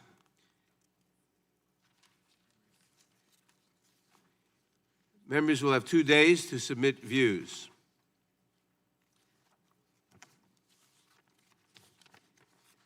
Pursuant to notice, I now call up H.R. 2733, Savannas Act, for purposes of markup, and move that the committee report the bill favorably to the House. The clerk will report the bill. H.R. 2733, to direct the Attorney General to review, revise, and develop law enforcement and justice protocols appropriate to address missing and murdered Indians and for other purposes. Without objection, the bill is considered as read and open for amendment at any point. I will begin by recognizing myself for an opening statement. H.R. 2733, Savannas Act, responds to the epidemic of missing and murdered Native Americans. This crisis is appalling and threatens millions of innocent people living both on tribal lands and beyond. The available data indicates that violence against Native Americans is particularly high. In some tribal communities, Native American women experience murder rates that are more than 10 times the national average. This is unacceptable. Savannas Act is named in favor of Savannah LaFontaine Graywind, a member of the Spirit Lake tribe, who vanished from her apartment in Fargo, North Dakota while 8 months pregnant. 8 days after she disappeared, her body was found wrapped in plastic in the Red River. This legislation empowers tribal governments with the resources and information necessary to respond to cases of missing or murdered Native Americans, like Savannas, and to increase the collection of data in such cases. It also increases coordination and communication among the federal, state, and tribal officials responsible for investigating these cases in a variety of ways. This legislation provides best practices in conducting searches for missing persons on and off Native American land, standards on the collection, reporting, and analysis of data and information on missing persons and unidentified human remains, and culturally appropriate identification and handling of human remains identified as Native American. H.R. 2733 also provides guidance on which law enforcement agency is responsible for inputting information into databases, guidance on improving agency response rates and follow-up to cases of missing and murdered Native Americans, and guidance on ensuring access to culturally appropriate victim services. Lastly, and most importantly, H.R. 2733 adds 2 new purpose areas to 2 existing grant programs administered by the Department of Justice, namely, specifically allowing grantees to use funds to implement policies, protocols, and training for law enforcement regarding cases of missing or murdered Native Americans, and to compile and report data to the Attorney General. In short, this important legislation will help address the alarming cases of missing and murdered Native Americans in a robust and effective way. I appreciate the leadership of Representative Norma Torres in introducing Savannas Act, and I urge my colleagues to support it. And I recognize Mr. Armstrong to make an opening statement on behalf of the ranking member. Thank you, Mr. Chairman, and thank you for bringing before us today H.R. 2733, Savannas Act. H.R. 2733 is named in honor of Savannah LaFontaine Graywind, a 22-year-old pregnant member of the Spirit Lake tribe who was brutally murdered in my district in August of 2017. Her disappearance and murder devastated the Fargo community and the entire state of North Dakota. For 8 days, her family, friends, and the community searched for her, hoping that she would be found alive. Thankfully, her baby was found alive after surviving the attack and being cut from the womb. Savannah's murder brought to light that data on missing and murdered Indigenous people, women and girls in particular, is scattered around government agencies or completely non-existent. Savannas Act addresses this issue. This act would address and bring awareness to the crisis of missing and murdered Indigenous women by developing guidelines and best practices for law enforcement agencies across the country, improving coordination between law enforcement agencies, as well as enhancing reporting, record keeping, and communication for law enforcement and the families of victims. Tragically, Native American and Alaska Native women face a murder rate that is oftentimes 10 times higher than the national average. A shocking 84% of women in these communities experience some form of violence in their lifetime. The rural nature of many Native American reservations, the increased levels of poverty and addiction are well known and cause unique and special circumstances. Unfortunately, there is no reliable way of knowing how many Indigenous women go missing each year because of outdated databases and a lack of coordination between law enforcement agencies. Savannas Act addresses the disturbing increase in missing and murdered Native American women by creating new guidelines for investigation of such cases and by incentivizing their implementation. And I would end, while this is named for Savannah Graywind, at the same time, on the other side of my state, a woman named Olivia Lone Bear went missing as well. So it's more than aptly named, but it is definitely not unique. And I would urge my colleagues to support this legislation. I yield back. Gentleman yields back. Without objection, all other opening statements will be included in the record. I now recognize myself for purposes of offering an amendment in the nature of a substitute. The clerk will report the amendment. Amendment in the nature of a substitute to H.R. 2733, offered by Mr. Without Madler. objection, the amendment in the nature of a substitute will be considered as read and shall be considered as base text for purposes of amendment. I will recognize myself to explain the amendment. This amendment would update the text to reflect bipartisan discussions here and in the Senate. It will, 1, enhance the development of guidance to U.S. attorneys with respect to addressing cases of missing and murdered Native Americans. 2, expand assistance with respect to missing and murdered Native Americans beyond tribal jurisdiction. And 3, help provide additional resources to law enforcement to assist with efforts to address this crisis.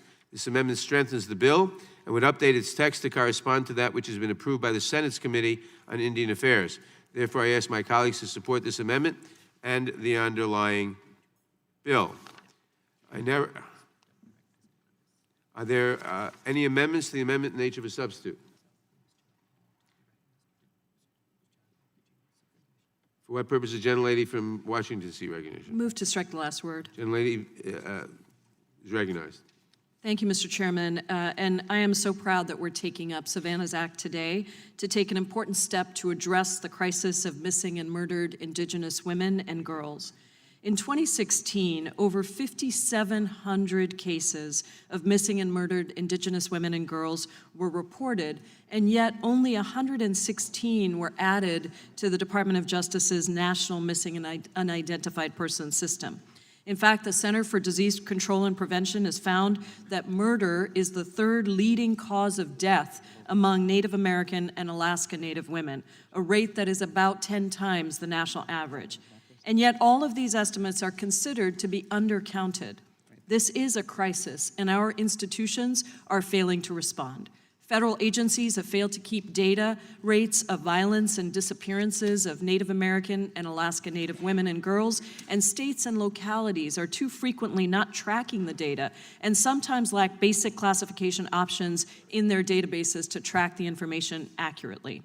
Ultimately, though, this lack of data is not just about numbers. It impedes the ability of communities, tribal nations, and Congress to make informed decisions on how to stop this crisis of violence and how to save lives. This bill is particularly important for my district. It is heartbreaking to me that the city of Seattle has the highest number of missing and murdered Indigenous women and girls, according to a report by the Urban Indian Health Institute. Mr. Chairman, I seek unanimous consent to enter into the record this report. Without objection. Violence against Indigenous women and girls is not limited to rural areas and federally defined tribal lands. Approximately 71% of Native American and Alaska Natives live in urban areas like my district. I'm pleased to see the explicit inclusion of urban Indian organizations in this bill to ensure that we protect all Native people. Savannas Act is named for Savannah LaFontaine Graywind, a Spirit Lake, Dakota, and Turtle Mountain Chippewa who went missing and was brutally murdered at age 22 while she was 8 months pregnant. And I appreciate my colleague across the aisle for his support and his words. I would like to use some of my time to share the stories of other missing and murdered women from Seattle and from the state of Washington. Alilia Lala Minthorn from Toppenish died at the age of 25 in 2019 of gunshot wounds. Lala was found dead in a remote area of the Yakima Nation Reservation. Lala earned her nickname because she was known for being in her own world, singing la la la. She was a daughter, a friend, and a sister. Sandra Lee Smiskin died at the age of 45 in 2003 in Seattle of gunshot wounds. She lived and traveled between Seattle and Wapato, Washington. She was killed by a man who was angered by someone setting off firecrackers. He pulled out his gun, fired, and then walked away. Sandra was a mother with a big family, a broad smile, and she loved adventure. Her son served in the Air Force. Rosendra Strong was found dead in a freezer on the Yakima Reservation in July of 2019 after being missing since October of 2018.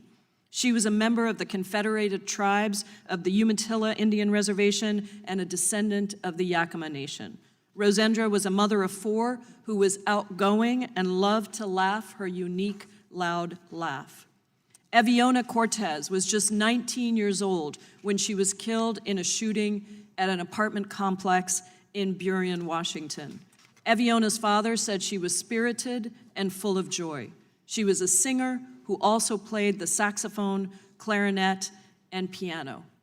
I am proud to support this bill today for Savannah, for Lala, for Sandra, for Rosendra, Eviona, and the thousands of missing and murdered Indigenous women and girls. Today, we say their names. And I am grateful to Congresswoman Norma Torres for bringing this bill forward. When we fail to count and track the data of violence in vulnerable communities, when we fail to lift up these issues and fix the problems we see right in front of us, we fail to acknowledge the severity of the violence and its impact on these communities. Today, I'm proud that this committee is taking this step to move Savannas Act forward and to address this crisis of missing and murdered Indigenous women and girls. We need their families to know that their deaths have not been in vain. Thank you, Mr. Chairman. I yield back. Does anyone else wish to speak to the amendment? Excuse me. Ms. Marcus-Powell? Yes, thank you, Madam Chair. I would like to just support the underlying bills, H.R. 2733 and H.R. 2438. My district is home to the Miccosukee Tribe of Florida, and it's time that we address the unique challenges faced by Native American tribes across the country. Indigenous peoples in the United States are facing a crisis of abduction, assault, and murder. The information is clear. Native American men and women experience violence at shockingly high rates compared to other groups. And the statistics are even worse for Native American women. Reports show that more than 4 in 5 Native American and Alaska Native women have experienced violence in their lifetime, and over 55% of them have experienced sexual violence. There's an epidemic of missing women, and on some reservations, women are 10 times as likely to be murdered than the national average. These communities and their people are not invisible, and it's Congress' responsibility to bring those crimes to the forefront of public conversation. Over the years, many of these problems can be traced to challenges with law enforcement and the lack of an adequate federal response. Tribal communities are often tasked with working through antiquated law enforcement policies, jurisdictional ambiguity, or ambivalence toward Native Americans. And as a result, homicides and missing persons cases remain unsolved, and hundreds more remain unreported. These high rates of missing and murdered Native Americans have been overlooked for far too long. I am so glad to see that we are finally acting to shed light on the crisis, and we're working together to protect our Indigenous and Native American citizens. These bills will foster coordination between tribal, local, state, and federal law enforcement in cases involving missing and murdered Native American women. These bills integrate tribal leaders and survivors into the process. Resources will be dedicated to answering why Native American women are going missing, and these bills will make sure law enforcement is trained to identify and persecute sex trafficking crimes.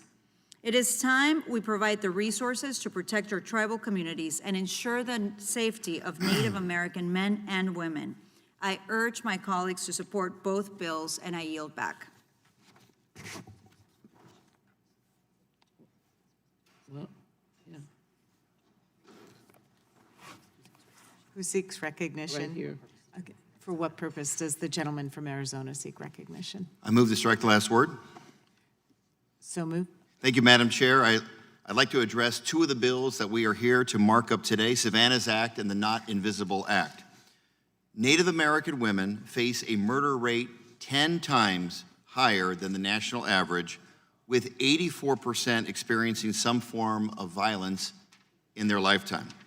Today, we do not have a reliable way of knowing how many Native women go missing or murdered every year, because there is no dedicated federal database designed to collect and track this critical information. These two bills take critical steps to address the crisis of missing and murdered Indigenous women and girls in a holistic manner. In August 2017, Savannah LaFontaine Graywin, a 22-year-old member of the Spirit Lake Nation in North Dakota, was 8 months pregnant when she was kidnapped. And when her body was eventually found in the Red River, it was revealed that her baby had been cut from her womb. To honor her memory, former Senator Heidi Heitkamp introduced Savannas Act to address the disproportionality of the high rates of violence Native American women experience. The Senate passed Savannas Act unanimously in December 2018, but it unfortunately did not move forward in the House of Representatives. Lack of congressional action led 13 states, including my state of Arizona, to proactively pass their own laws to address this crisis. Now, nearly 2 years later, I am encouraged to see this committee finally considering Savannas Act, which directs the Department of Justice to create guidelines to collect accurate information on the number of missing Native women across all jurisdictions, not just on tribal lands. And while Savannas Act addresses the lack of information collecting mechanisms when Native women are missing, the Not Invisible Act aims to prevent Native women from going missing in the first place.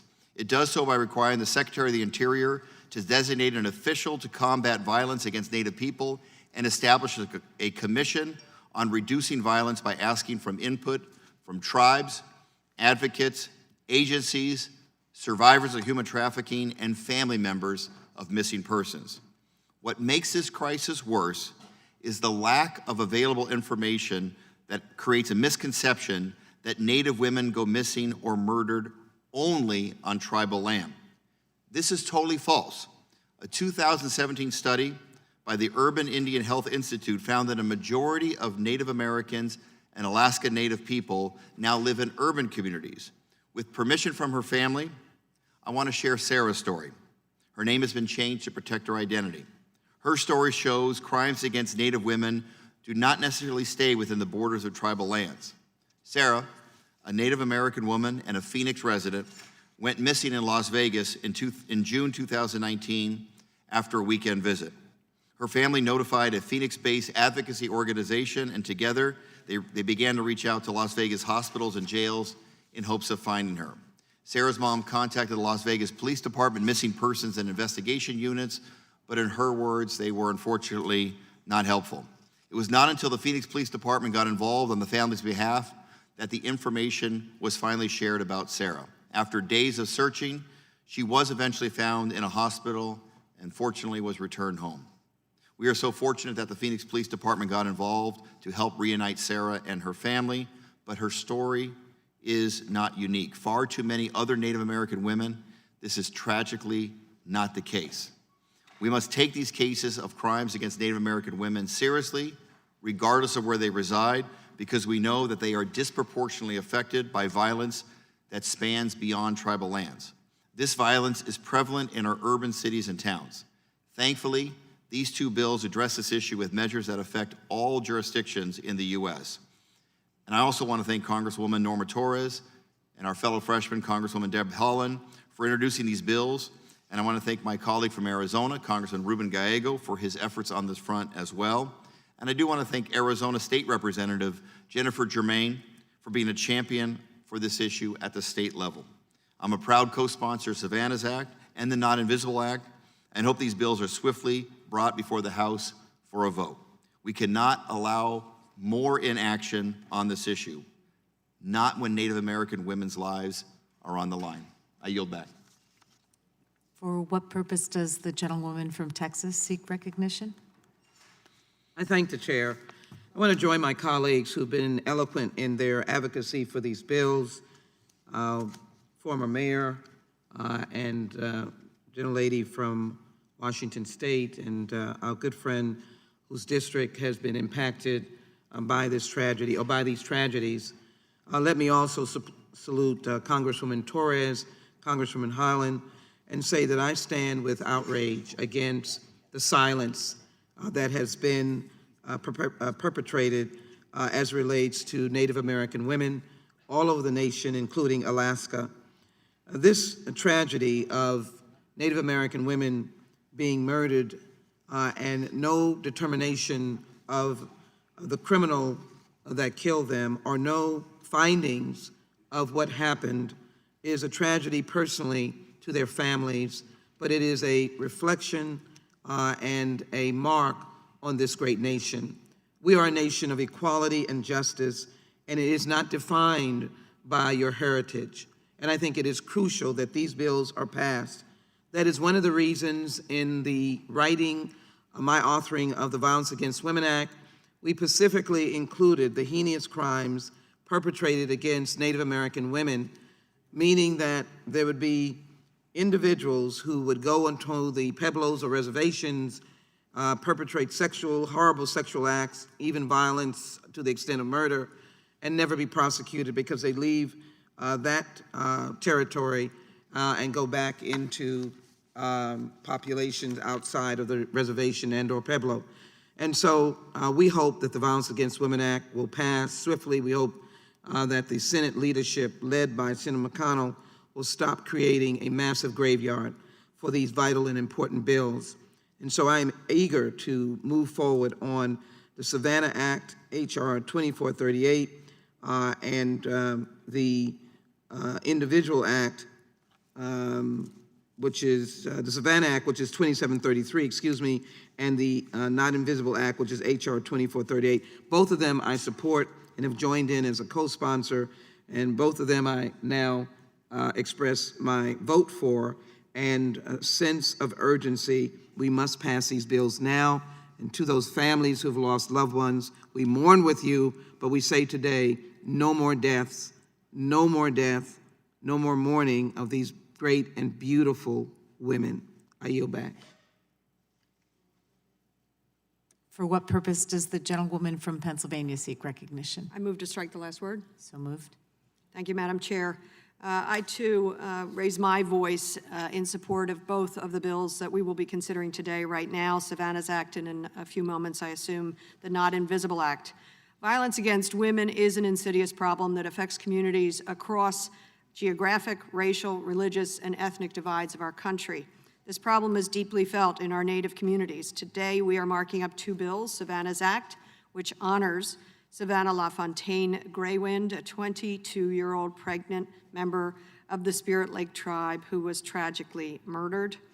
84% of Native American women face some form of violence in their lifetime. It is a statistic that should horrify all of us.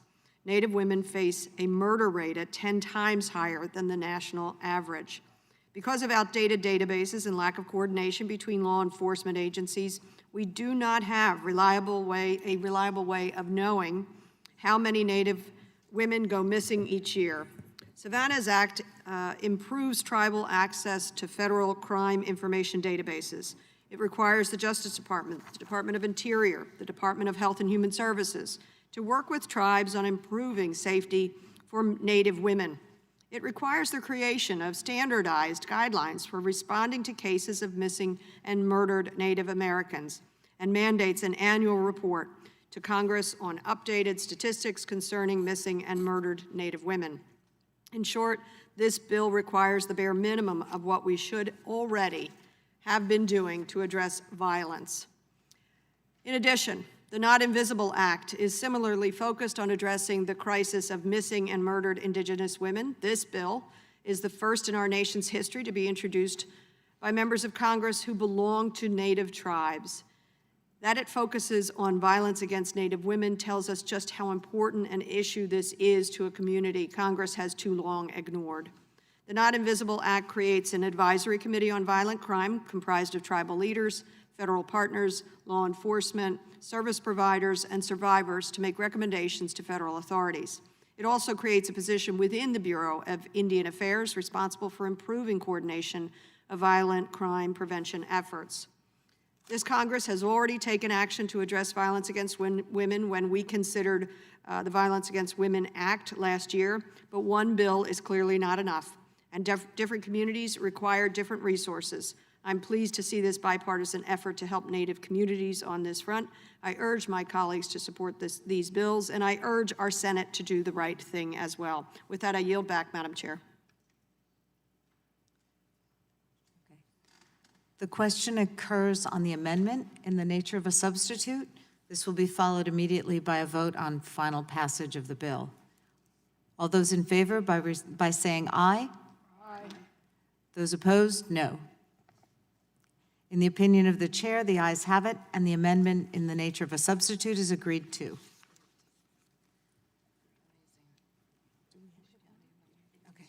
A reporting quorum being present, the question is on the motion to report the bill, H.R. 2733, as amended, favorably to the House.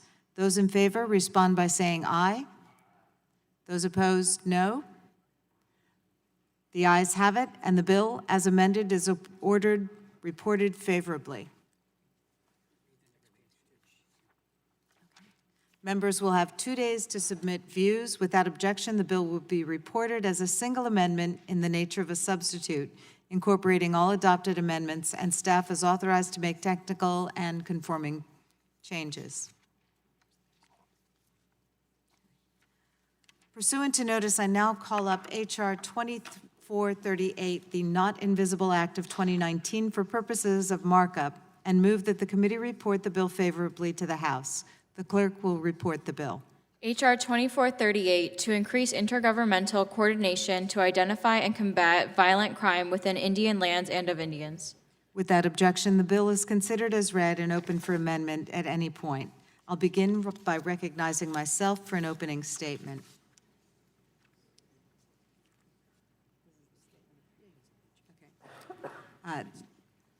This will be the statement of the chair, Jerry Nadler.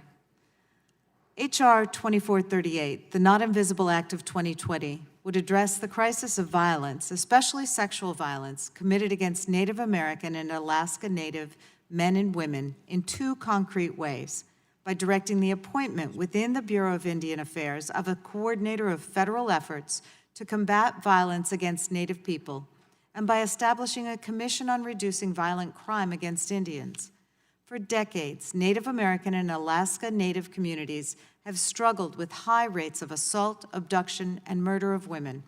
Community advocates describe the crisis as a legacy of generations of government policies promoting forced removal, land seizures, and violence inflicted on Native peoples. Advocates and victims' families also complain, and rightly so, that the investigation and monitoring of disappearances and killings of members of their communities have gotten lost in bureaucratic gaps generated by a system that lacks clarity on whether local or federal agencies should investigate. The federal government must address these problems. The statistics on violence in Native American communities are staggering. More than 4 in 5 American, Indian, and Alaska Native women have experienced violence in their lifetime, including 56.1% who've experienced sexual violence. American Indian and Alaska Native men also have high victimization rates, with 81.6% having experienced violence in their lifetime. This problem is, in large part, the result of decades of neglect by the federal government. This crisis has particularly affected Native American women, scores of whom have gone missing and have been found murdered. Recently, these women's stories have begun to be told to a wider audience, but these stories are not new, and it is long overdue that we address them. The Not Invisible Act of 2020 is an important step for the federal government in finding an adequate response to the problem of violence against Native Americans by making a permanent position within the BIA that reports directly to the Secretary of Interior and who will submit an annual report to Congress. We will significantly improve the federal response to combating violence in Native communities. Significantly, this bill also directs the BIA coordinator to take into consideration the unique challenges faced by Native American communities, both on and off tribal lands, and to work in cooperation with outside organizations to train tribal law enforcement, Indian Health Service care providers, and other tribal community members on identifying, responding to, and reporting on cases of missing persons, murder, and human trafficking. And for 2 years, a Joint Commission on Reducing Violent Crimes Against Indians will be tasked with preparing recommendations on concrete actions the Department of the Interior and the Department of Justice can take to help combat violent crimes against Native Americans and on Native American lands. These include the development and implementation of strategies for identifying, reporting, and responding to instances of missing persons, murder, and human trafficking, tracking and reporting relevant data, and increasing prosecutions in this neglected arena. These are long overdue critical measures. It is well past the time to help rectify these problems, and I'm pleased that H.R. 2438 will go a long way in that process. I commend Representative Deborah Holland for her leadership and her efforts in developing this legislation. I urge all of my colleagues to join me in support of this bill today.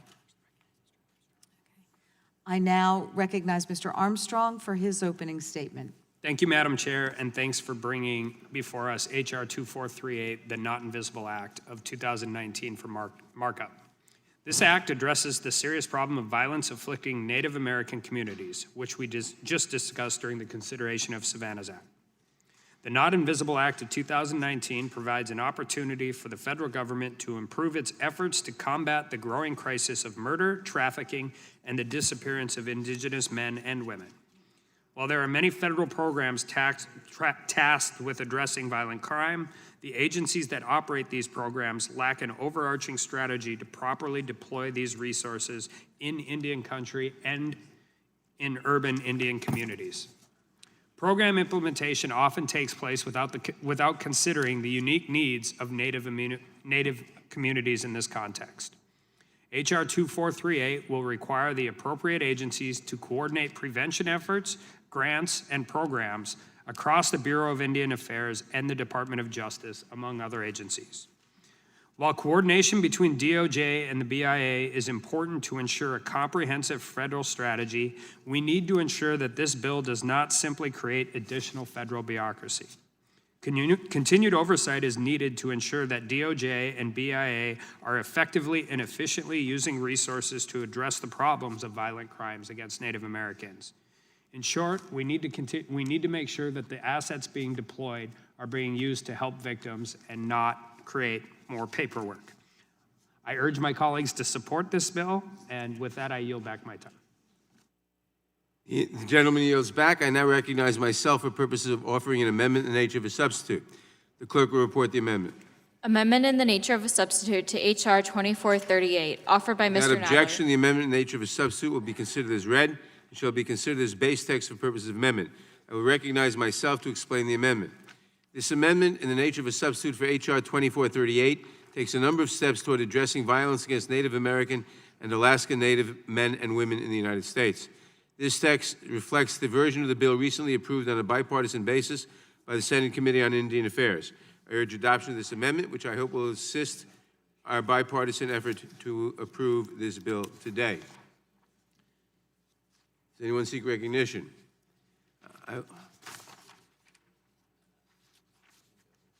Without objection, the amendment. The amendment. I got to approve the amendment. Where is that? Where's it?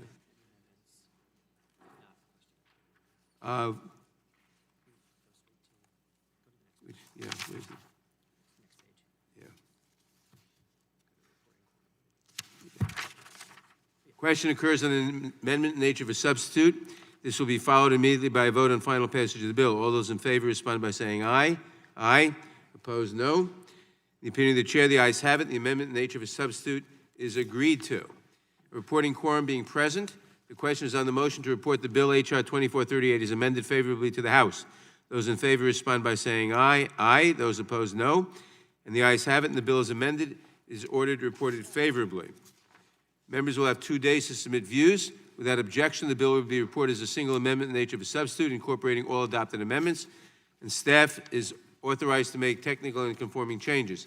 This concludes our business for today. Thanks to all of our members for attending. Without objection, the markup is adjourned.